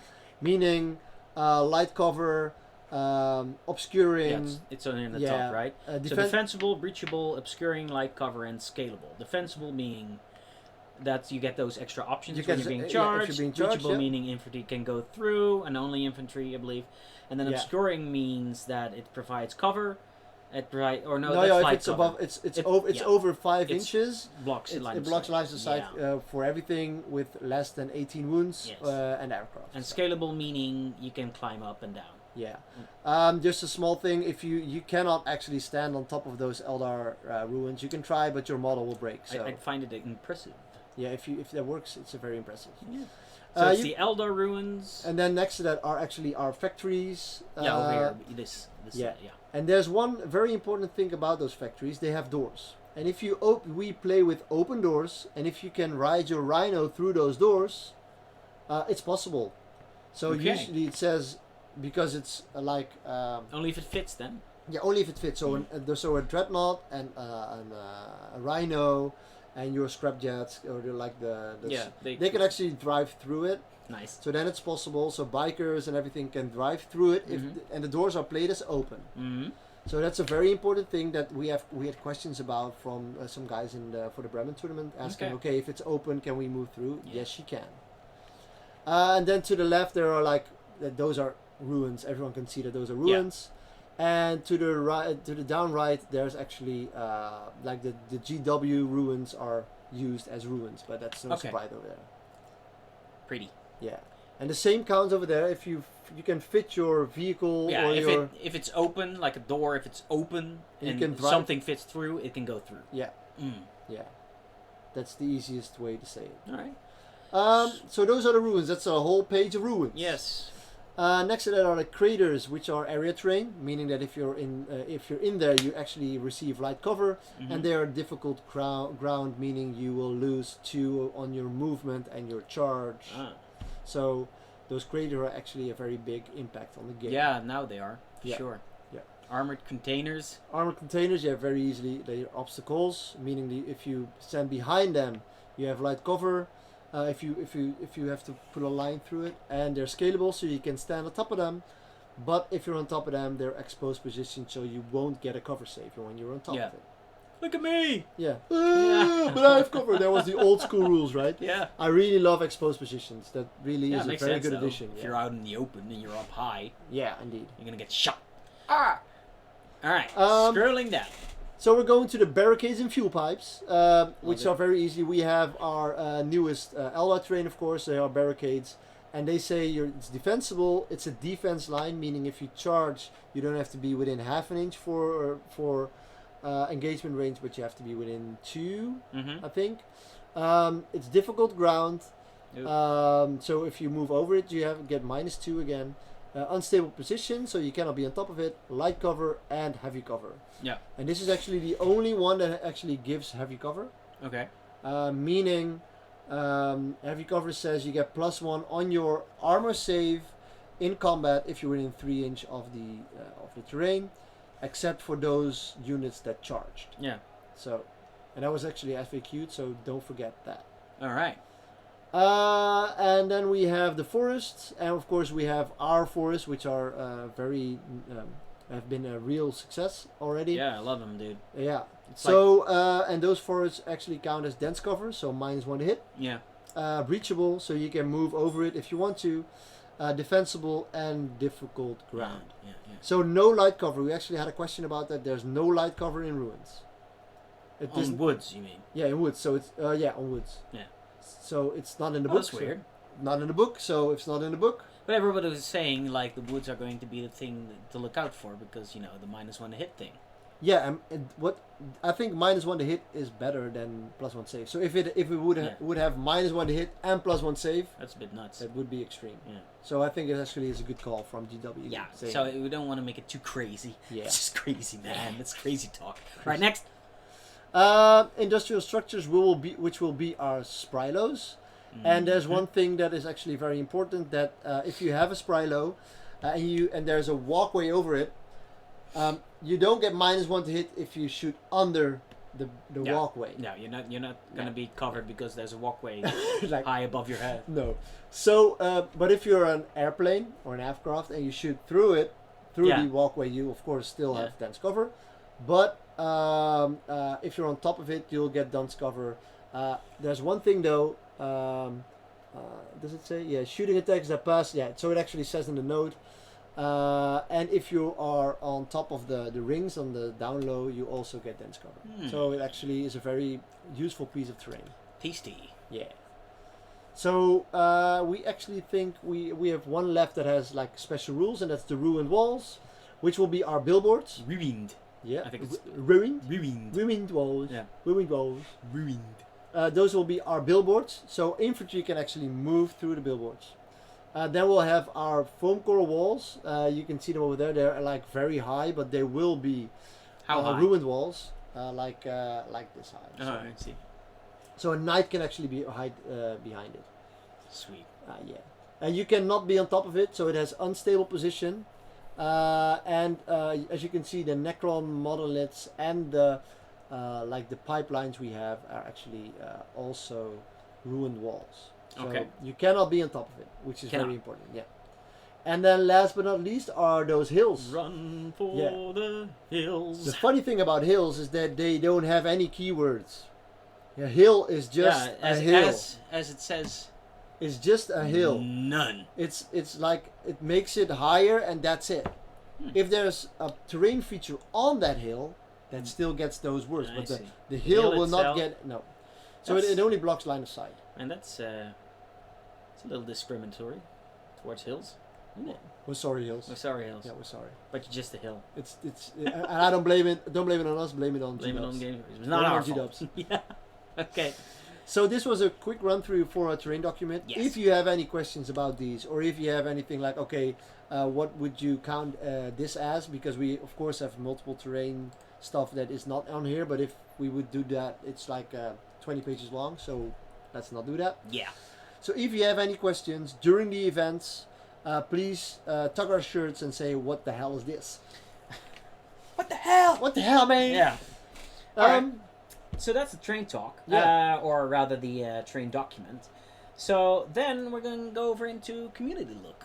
Yep. So let me grab the picture. So, ladies and gentlemen, we have some lovely pictures from people in our Discord because there are our Patreons. We thank you, Patreons. Yeah. I love you. I love you. We we if love I you. see you at the event, I can't give you a hug, sadly. We'll do a Bluetooth hug. We'll We'll do do a like. hug, yeah. Meow, meow, meow, meow, meow, meow.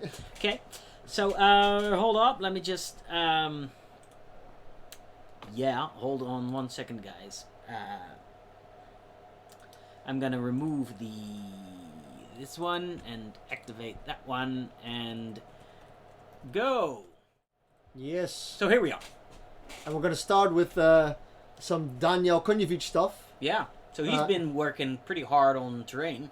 Yeah, as you can see, he actually built. He bought the closed ruins. Yeah. And he actually opened the windows with a saw. So he sawed them open. Because okay. because of course we have the open ruins, and Yeah, he I was wanted saying, right. to like practice on our new tables, and that Mhm. means that you have some open ruins as well. Yeah. You can see over here, there's a window here and there open, Yep. sawed open. Yeah. And, yeah, does that mean you can look through?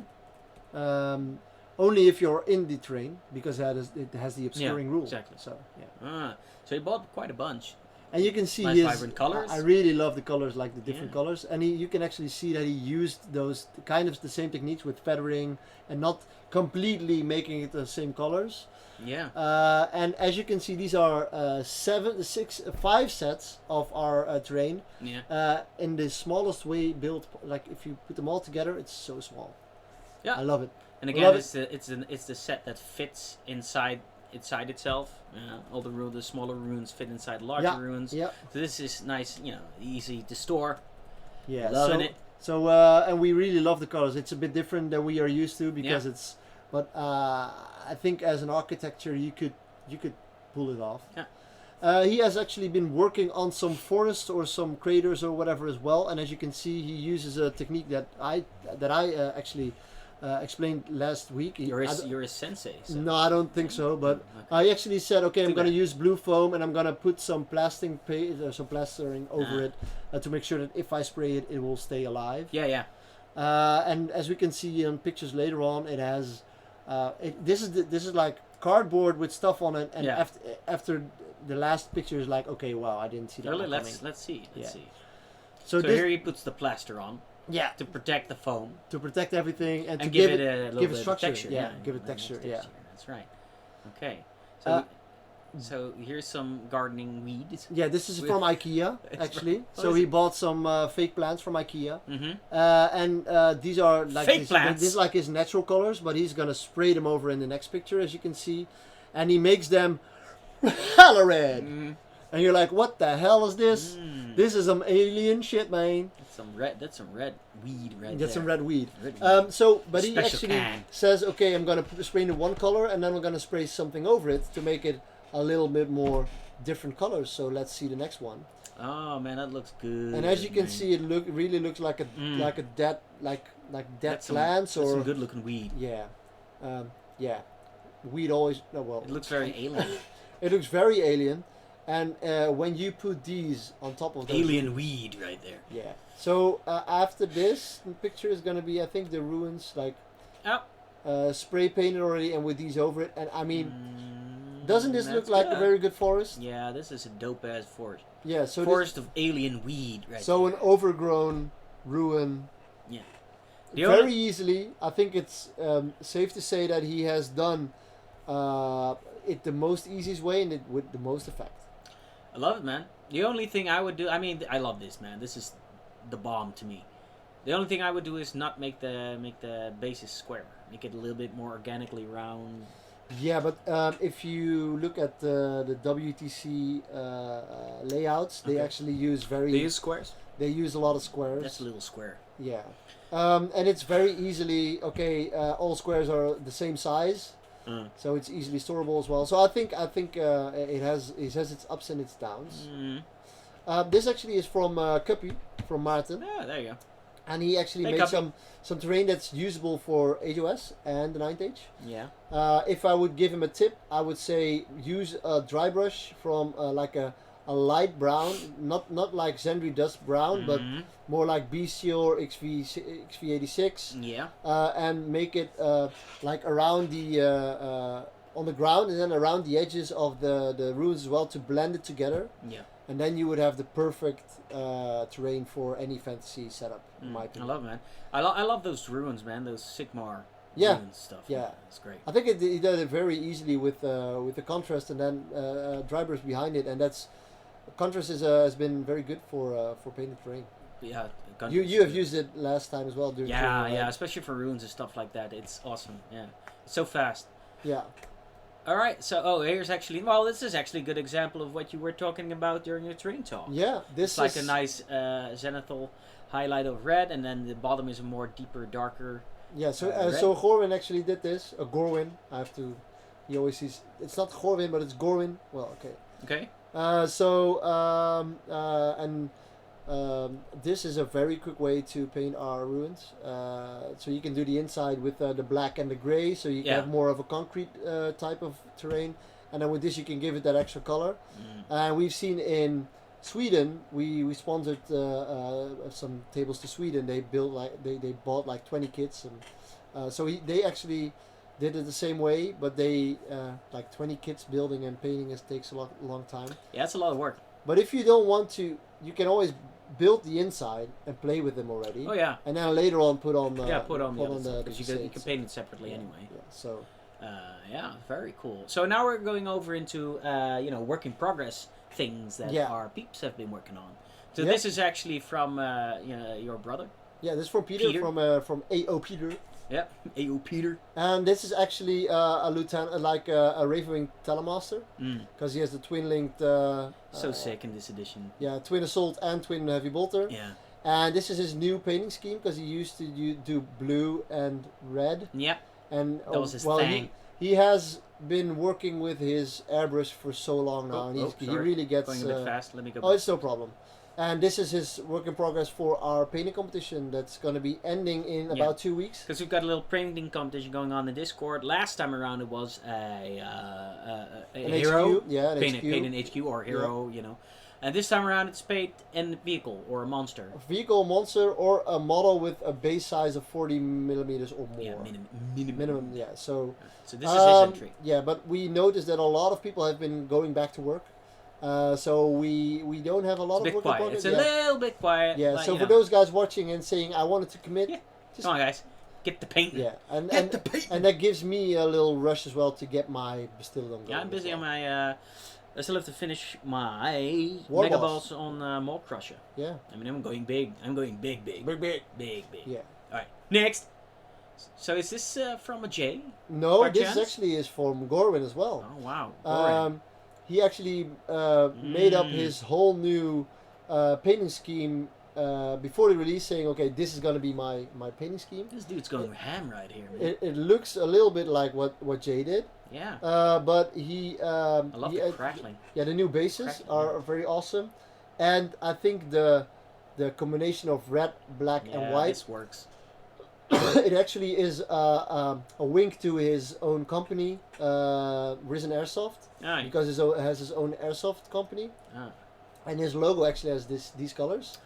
I think it And works. since he's one of our biggest patrons, we will be building a terrain kit in his colors, and then he can play on a table with this. I mean, oh, that's cool. that's, Yeah, because he's a legend of the Alliance. he is a legend of the Yeah. Alliance. Yeah, Ah, cool. he actually man. has the most loyalty points already. He's already more loyal. than 20 years. Loyal AF. Yeah. All right, so this is more work from Peter, I think, right? Yeah, his Custodes. So Yeah. his Custodes has the same paint scheme, but with the gold. Yeah. So they can work together, Yeah. and he really loves the green. I mean, Yeah, it looks good. yeah. Yeah. So he's been working on a very good Custodes list. Maybe that's something we can do later Next on time. for yeah, sure. We can talk for about it. will you next be time. scared or what's it called? Are you scared of Or this? yeah, are you scared of Or this? does this scare you? Does this scare you? So Yeah. Custodes scare the hell out of me. I mean, their OPSEC can put out a lot of damage. Yep. So the only downside is that there's not a lot of them. no, that's That's true. the only downside. Playing the mission is harder for that. Yeah. So next up is I think some stuff from the From D, the D from HG. HG, our overlord. Yeah. So he is working on his Master. Malefic Blight Haulers for Yeah. quite some time, and I really love how the he did it on small models, as we Yeah. have seen on the last Yeah. painting, and it actually works Oh, better. There's That's three okay. of them. It actually works better, in my opinion, on the big one because then you can see those highlights. I a like little it. I bit like yellow. Yellow's a Yeah. cool color, man. more. Yeah. Yellow's a difficult color, and this is like I'm going way too fast. And this is like a dirty yellow, Mm-hmm. dirty little You feel yellow. dirty? You feel dirty already? Yeah, I feel. Ugh. Yeah. So he Yeah. has been working a lot in Hong Kong. He has his colleges has started again, so it will be a little less. I think painting. these are also an excellent unit now in 9th edition. Yep. Vehicle, Vehicle, Yeah. very tough. because they used to have heavy weapons like missile launchers. Yep. And they used to move around, and then they, Yeah, get negative minus one modifiers, ballistic skill, and now they don't have that issue, and they can fire in combat. And it's a multi-melta and a crack missile or a missile launcher. Yeah. And in combat they will kick your ass. Yeah, no, they're actually good in combat, and they can now shoot as well. And they have 7 wounds apiece. Yeah, they're really So- tough. Like 7 wounds, 5 up Toughness, involved, toughness 3 7. Toughness 7, yeah, 3 up to say. I'm moving on. I don't want to think about these guys too long. He actually has more. So what he said, he put him in the light and he gave him some water, and they multiplied. Yeah. And little this is nerdlings. what he still has to paint over there. This is his pile of shame then. Yeah, but he's gonna go to an airbrush company on Monday, going to buy an airbrush, because he didn't Good. have any over there because he has not a lot of room over there. Yep. So he's been working his ass off Yes, I can see. Alright, so these are some Harlequins. from Ori. Okay.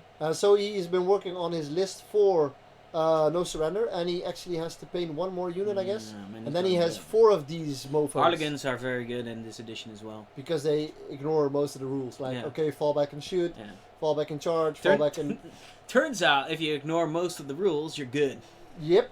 No, but they play to the missions very well because they're very fast. Very fast. They can choose very good secondaries, and they are very Yeah. hard to take secondaries on.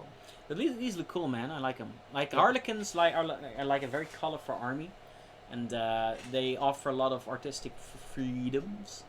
And I know he actually has So a Mars mat from GameMat, from one of our sponsors, so those bases actually fit there perfectly. Sweet. We've got some more. Some Necron. more stuff from Gorwin. I like His red, well, on Scarabs it works.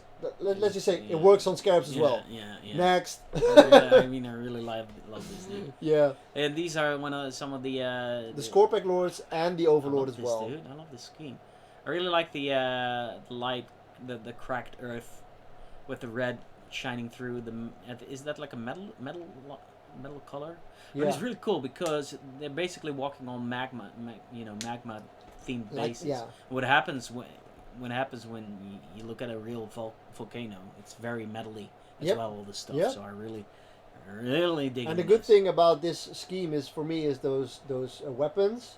Yeah. What you see is a lot of people painting those weapons like a complete color, and he actually took the time to pick out all the red in between Yeah.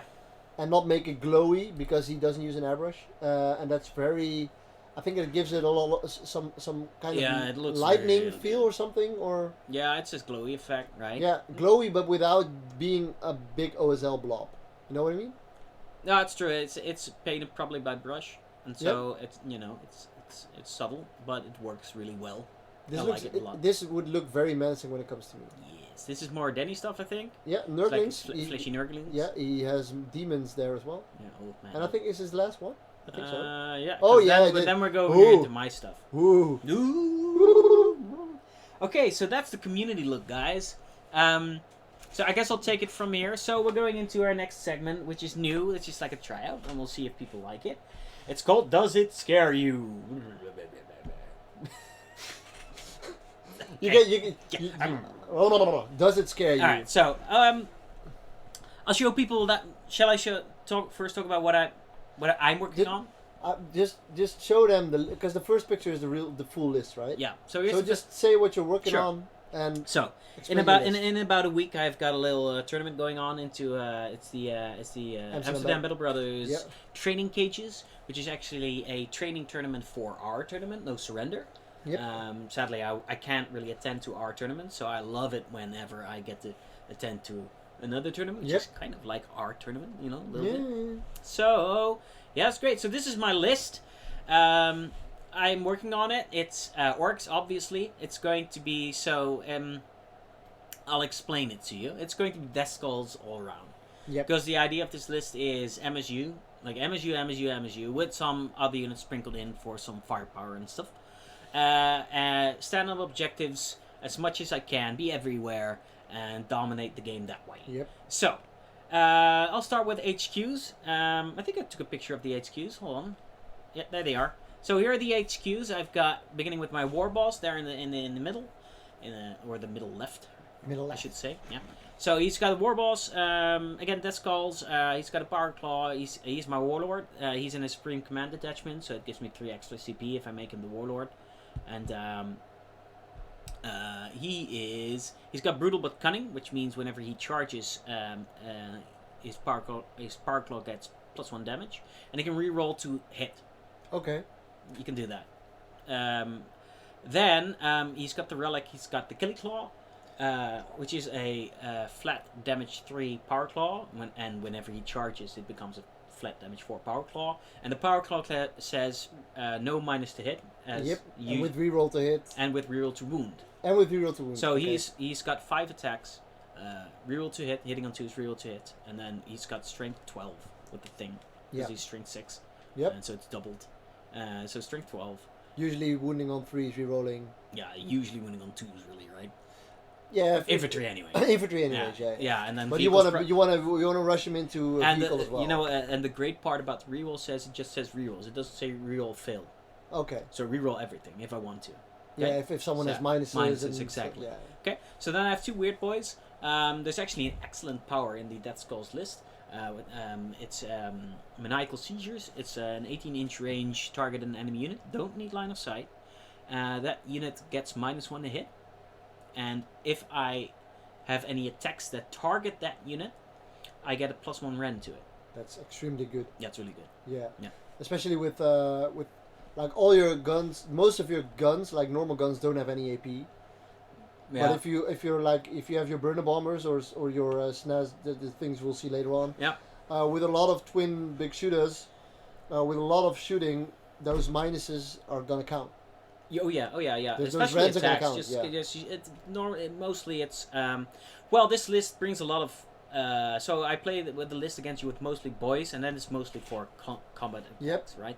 So if a unit of 30 boys hits you, and all of a sudden all of their attack get an extra AP, that's actually Yeah, pretty that's scary, that's very scary. right? Yeah. Because the problem with boys usually is if you attack an enemy with your close combat attacks, your choppers, Yeah. and they have a 2-up save or what have you, actually a lot of your damage is negated. Yep. And with a -1 now, You double your damage. yeah, you double your damage. It's Yeah. really it's a big help against armies like say Custodes, stuff like that. Yep. It's really good. So all right, the jump, staple power. People argue less good now. That's kind of technically true, I guess, but it's still a very good power. It Yep. lets me reposition stuff where I need to. Very very usable for screening. Yep. Oh, I'm gonna put 10 Gretchen. Yeah. Rip, Yeah, screen. Gretchens or reposition heroes, reposition units if I need to. It's still very good. Get out of combat. Yeah. Get out of combat, yeah. And still charge? And still charge if I want to do, or shoot. That's golden, man. That's golden. Yeah, it's really good. It's really good. So then I also have Fist of Gork, I believe it's called. Yeah, on the other So other. plus 2 green board, strength, yeah, yeah. +2 attacks on the character. So say I throw it on my warballs now, all of a sudden he has 7 attacks with strength 18. He becomes ridiculous, right? Yeah. With strength, 7 attacks. He pretty much murders anything, really. And Strength 18. That's enough to. that's enough to wound a wound knight a- on 2s. Yep. Anything with toughness 8. To wound a +1 toughness. What's it called? The Primaris gunny thing. No. Those flying land raiders. What's it called? Executioner thingies, yeah. whatever. Yeah. Well, The biggest usually stuff. What you hear is that some Ultramarines give them +1 to toughness. Oh, right, yeah. And then it gets to toughness 9. Yeah, So then you- I would wound it on 3s. No, still because you're strength 18. Right? Or you're strength 16. 16. actually. Okay, so 16. that's actually the only chance in the game where. But I get rerolls. Yeah. Anywho, Yeah, so anyway, there's cool, that, anyway. and also, I can spend CPs on these weird boys to give them 2 powers, which I usually do. And so one will have like the jump and the Fist of Gork, and the other one will have like Maniacal Seizures and Mhm. the Warpath, which is +1 attack on any unit. So I can do that, throw that around as well, which is really good. And then for my 4th and final HQ, I have a Big Mac with a custom force field because he's he just gives 5 up info against shooting, and now, as per the what's the book called? The new book. Uh, The Psychic Awakening Psychic stuff? Awakening. It says it also works in combat now, which is really nice. So I get a Yeah. 5 up info for orcs only, so it doesn't work. It used to work very funnily enough on anyone who came within its range, Yep. right, of the force field. Now it just works for For orcs. orcs as well, and in combat. So that's really nice. So I don't have any Meganovs, but it will, for example, especially be nice for Meganovs and stuff like that. It's nice for anyone really. Yep. But yeah, Especially very when good. you can get close He's, to that. he's mostly there to if I need to like negate like some alpha striking firepower. Yeah, so he will be in the middle of Yeah. the flyers and your stuff. Yeah, and he's protecting most of my vehicles and stuff like that Yeah. because this list is very mech heavy, and I could use some anti-alpha strike protection. And then later on, he can he'll start in the truck, or he won't start in the truck, but he can get in and he'll drive up the field and then get out and just start protecting some stuff from there. yeah, on. from there on, if you have Mm, turn one, yeah. So that's my HQ. So I'll go into my flyers as well. So I've got a battalion and a supreme command detachment. In my battalion, I've got 2 flies. I've got the burner bombers, which are ridiculously good. Everybody probably knows about it. You know, they can fly over some stuff. They can bomb it. For a CP, I can fly. If I fly over 2 units, I can actually for a CP bomb 2 units, so each one. Yeah. And then at the end of the movement phase, I can pay CP to make them explode, and then everything Yeah. within 6 inches takes 3 mortal wounds. If you're not careful, these guys will do a frick ton of damage. Mortal wounds. It's end of game. Yeah. If it's an end game move. Yeah. Like, okay, And if I do this and it works, Yeah. I've won the game. against certain armies, if they're not careful, it will probably take them out of the game. Especially elite things that are Like those custodians. I yeah, talked like about. Custodians or maybe Space Marine units that are high armored, very tough, but don't really have any protection against mortal wounds. This is super effective. And especially if you can, Space Marines go into the elite a little bit more with Yeah. the multiple wounds they get, and with everything being more expensive. Yeah, So it get more elite. So if something like that happens and you get like 21 mortal wounds, yeah. it's like, okay. I did like 18 mortal wounds last time against you, and Yep. I was a bit disappointed at first because, well, not disappointed, but I didn't kill anything. No. But I wounded a lot of models, and then later in the game, it actually made it very easy for me to finish them off. Yep. So you need really, and that's the other thing. It's not only very deadly. It's also it forces your opponent to be very careful about his movement. So he might not be able to do what he wants to do, because of the mere presence of these guys. And there are 2, right? So you can take out 1, and I still have another one to do the bombing run and do the exploding. with the custom force field and with 2 flyers being Yeah. toughness 6 Yeah. though, right? And 12 wounds. 12 wounds. It means so 24 wounds in total Yeah. with a plus 1/3, so So- you have 36 wounds. Yeah. It's, It's very hard to. I Take don't them know a both lot out. of armies at the moment that can take down 36 wounds easily, No. without overcommitting your army. Because it's if you minus 1 hit. because if you have to do this, you have to get close, Yeah. because you don't. There's not a lot of armies with like 20 las No, cannons anymore. So yeah, that's the thing. Also, so they tend to soak firepower if they have it, and by doing so they take attention away from actual units in the game that will stand on the objective and stuff and win me the game via points. Because those things won't win you the games on objectives. No. They will give you. But the they game. are a very big hit me target. And Yep. so if you don't shoot at them very good, now I get to bomb you and do some mortal wound shenanigans. If you shoot them pretty, that's fine to me as well because they're only like 160 points. So if I lose one, don't really care that much. No. So it's a very good unit, and some would argue too good because of the mortal wound output. I tend to agree, but they're now here, and I'm going to use them. Yeah, right. Yeah. Everybody does that. You're absolutely So- right. So below the plane and behind the characters, you see these 2 red units. They are actually 2 units of Storm Boys, and they're actually a little expensive in my opinion. They're 70 points each, but that's probably because they're infantry and they're fast infantry. And infantry in this game win you the game, right? Because Yep. they do the actions that will. Indeed. Yeah, and they're very fast. They are 12-inch. So they can get turn 1 on like midfield objectives. If they want to. Indeed. But they're very good, so I have them, and they're able to deep strike. So they are my 2 units of 5 boys each, MSU units. They can deep strike them if I want to. I Yep. can start them in my own deployment if I need them to be. And there's a knob in there with a kill saw. each. Yeah. So that's 3 Power Claw attacks, but except the Power Claw has a flat 2 damage instead of D3. Which is better. Yeah. And so I also would like to explain that Death Skulls have a reroll to hit, a reroll to wound, and a reroll for damage each phase.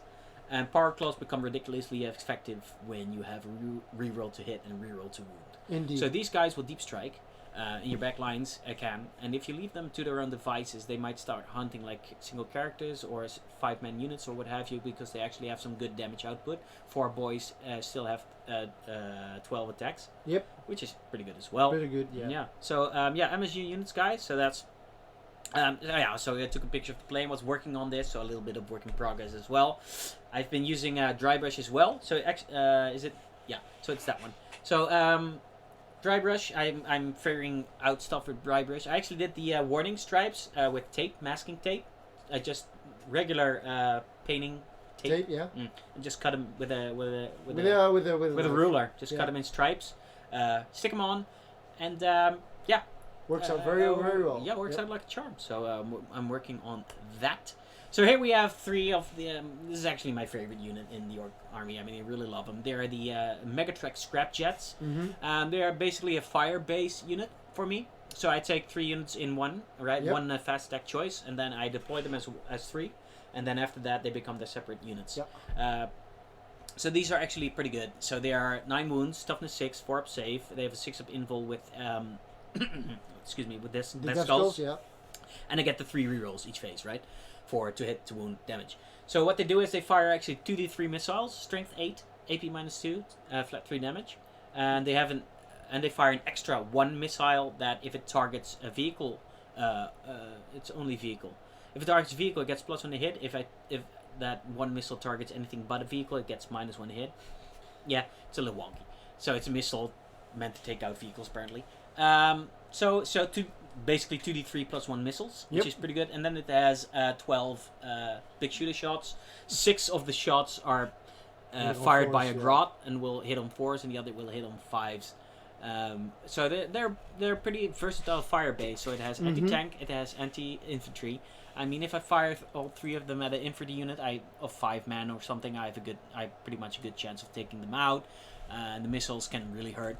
But then also they have 4 Power Claw attacks in combat. Yeah, that's pretty good. And I pay the CP to give them a custom job, which is what's the name again? Can't remember. But each of them can pile in and fight twice. Well, that's very good. Yes.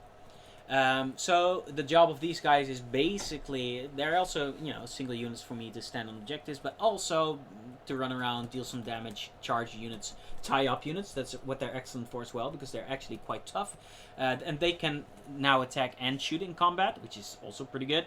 That's very good. I mean, these are deceptively hard to kill, really, because they have a 5 up info from the Big Mac. That's obviously good. But they also have a 6 up invul. And people will say, 6 up invul is not the greatest, but it will actually start kind of messing up your calculations if I suddenly roll 2 instead of so people will say, 2 less cannons will probably take it out, 3 less cannons, but if I roll that 1 6 up, now it starts to mess with your target priority. Yep. And it can really start messing things up. Yeah, and they're so fast. Yeah, they're 10 inches, so they're decently fast. But they run around. I can deep strike them for 2 CP, all 3 of them, if I figure it so my opponent has a lot of anti-tank. So just to cut you in, you use a lot of CP before the game, right? Yeah, quite a lot. Because you have 2 detachments. Yeah, but so you get only 3 back from your. So you get. Okay, but then you use 2 before for your weird boys. Mm-hmm. You use 1 for an extra relic or for an extra Warlord trade. No, I use 1 to make my Warbles. I failed to mention that my Warbles has the biggest balls. Yeah, so it gives him an extra attack, it gives him an extra wound, and it gives him a 4 up invul. Yeah, so and then you pay 1 for these guys. Yeah, so I spent 4 pre-game. Spent 4. So I start. That's okay. Start the game with 8 CP. 8 CP. So it's okay. So you'll have 12. You have 13 in the game because you get 1 each turn. So that's quite okay. Yeah. Yeah, and I don't. Normally I bring like big boys, and the big CP point sink for me is to do Green Tide.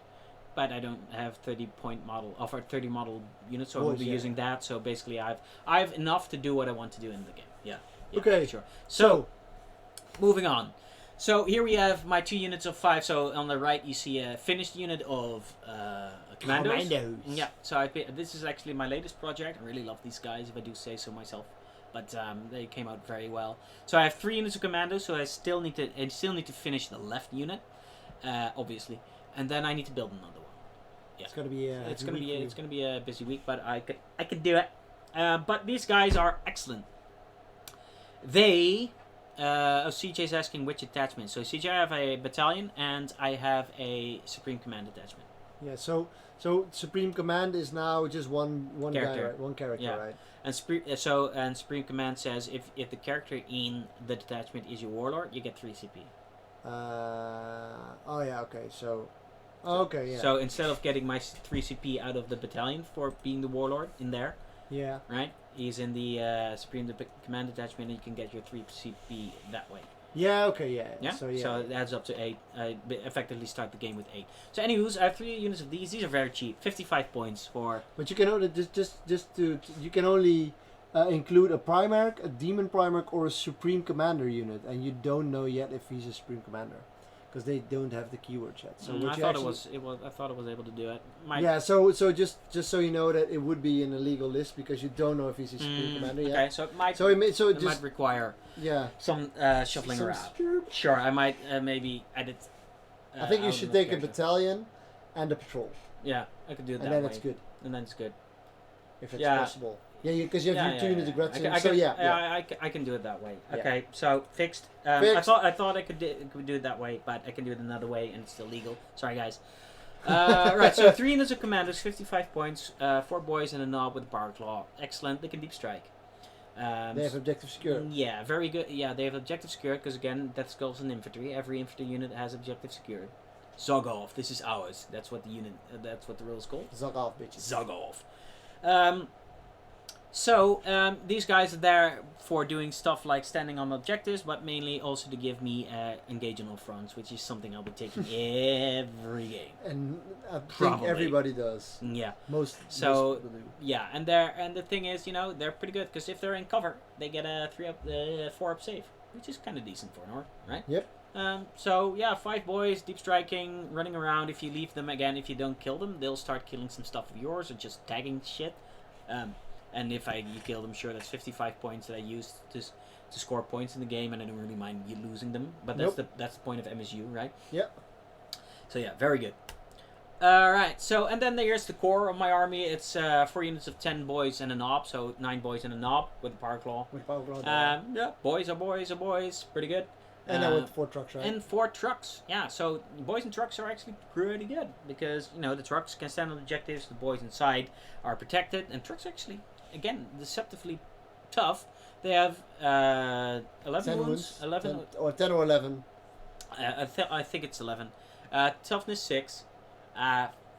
4-up save. 4-up save? Yeah, 4-up save.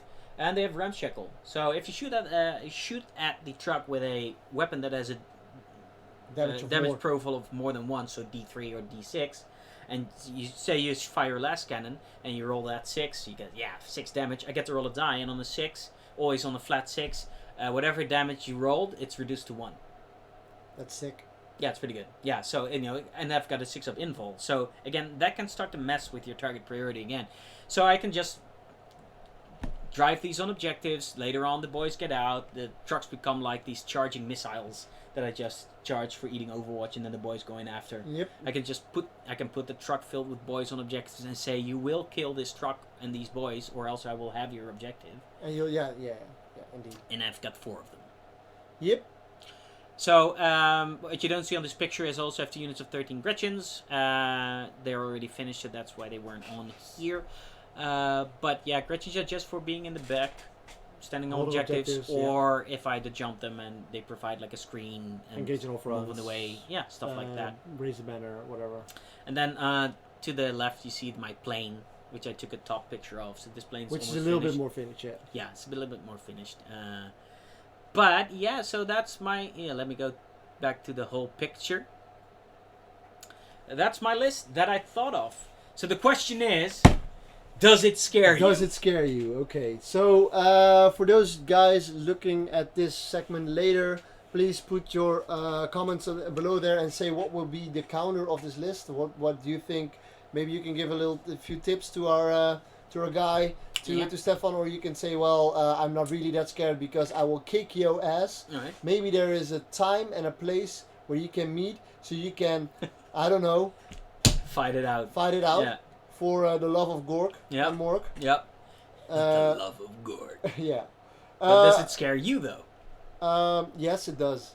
I usually have a very elite army. Yeah. I play with a lot of Terminators. And those, I think the most scary for me is those burner bombers. The rest is like okay for me because Yeah. they will probably not get through my army very easily. So if I can interject real quick, this army isn't meant to do a whole lot of damage, although it can. It can, yeah. It's mostly meant to be OPSECs. Everything infantry is OPSEC, and it's meant to be on objectives and win the game on objectives and secondary. Yeah. So you probably get 35 to 45 points for the Yeah. primary. So Almost, during the always. last game, which mind you, we were still kind of learning this and figuring Yeah. out the game. But what did I score? Like max, right? I missed Yeah, 2 you points. scored you lost 5 points for deploy scramblers, and then because you can always get only 10, and then you lost a few points on something else. I don't Yeah. know what. So I think you had 83 points. Yeah. So you'll probably always go for 35 to 45 primary, Yeah. and then depending on the game, I think you can easily go to 40 secondaries, and without even interacting with the other player. And Yeah. that's one of the things I really don't like about this game yet. But Yeah. there's probably going to be That's some what- changes. And that's what this army capitalizes on a lot. Yep.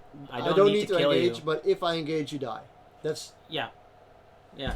that's the thing, because you don't want to be in touch with those power claws. So there are a lot of like hidden power claws. Really, it's like a lot of units. It's like 1, 2, 3, 4, 5, 6, 7, 8, 9, 10. So 10 power claws. And if you count the scrap jets, which also basically have power claws, it's 13 power claws. I mean, if all those units start charging, like the damage will start coming through. Yep, and that's the thing, is that everything does damage. Everything dies if you can shoot at it. But Yeah, it's it so dies pretty it's, quickly, it's so yeah. it's so much. Yep. I think there will be some armies that has a lot of shooting, Mm. like a lot of shooting, like Yeah. an intercessor spam list Yeah, is you're gonna have a harder time. I might. But then I also have a lot of like tougher units. Yep. So I figure the boys are still in trucks, so you need to get rid of the trucks first. Might not be the biggest problem for some armies, but still you have to do it. And you know there are still the buggies and stuff. So I think if you play against a list with like multiple drop pods with a lot of heavy damage, like maybe some las cannons or some other stuff that can do heavy damage, I think they could be problematic because they can like snipe out your planes and then still be like on objectives and stuff, so they can alpha strike you in a very annoying way. But I don't see a lot of drop pod units yet, but that it could be where it's at. And I think because you're MSU, but you don't have a lot of spread, as you can see. No, sure. So if you have a good someone who capitalizes on outflanking or deep striking, it could be that could be one of your counters. Yeah, true. Although I don't have like big blobby units, I do have a lot of units, Yep. so I can spread them out and try to negate any deep striking that way. We'll see if that works out as well as I think. Yep, and of course those Gretchen actually can space. a Yeah, lot of that's what stuff, they're so. there for in my backfield. Just Yeah. your line. Gotcha. I'm scared. Yeah, goody. Yeah. I'm scared of the amount of work I still have to do. Yeah. So that actually means you said it right. There's a lot of work to do yet. We also have a lot of work to do because we have to clean up our stuff over here, and we actually have to drive back to the that southern too, yeah. of the Holland, and we have to send in some more pre-order stuff. Yep. For guys who didn't have their stuff yet. Yep. So that's gonna be done tomorrow. And I think, this has been a very good show again. Yep. For all you guys watching, later on, please make sure to like all our social media. Make sure to put a thumbs up if you're on YouTube. Yeah. Follow us on Twitch. if you're considering becoming a Patreon and you have some questions about it, don't hesitate to contact us, because we are always there. We have enough people to contact you sooner rather than later. And if you have a sponsor, if you want to sponsor our event, or if you want to do an event and you have any questions, Give us money. okay, you want to give us money, always Give me money. give someone Give me money. money. Give me models, Yeah, whatever. yeah. It's all good. So please don't hesitate to ask us anything. We are always open for business Yes. and questions. Yep. And stuff. We like questions. We like questions. Well, the upcoming 2-3 weeks are going to be very heavy work, so Maybe don't not ask too many don't, questions. don't ask too much. Too much questions. Small. Think about my heart. Sure. Yeah? Yeah. Okay. I will. Have a very good night. Have Yeah. a great day, and we'll see you next week with Well, lot of- another Friendly Fire Fridays. another Friendly Fire Yeah. Fridays. See you guys. Right.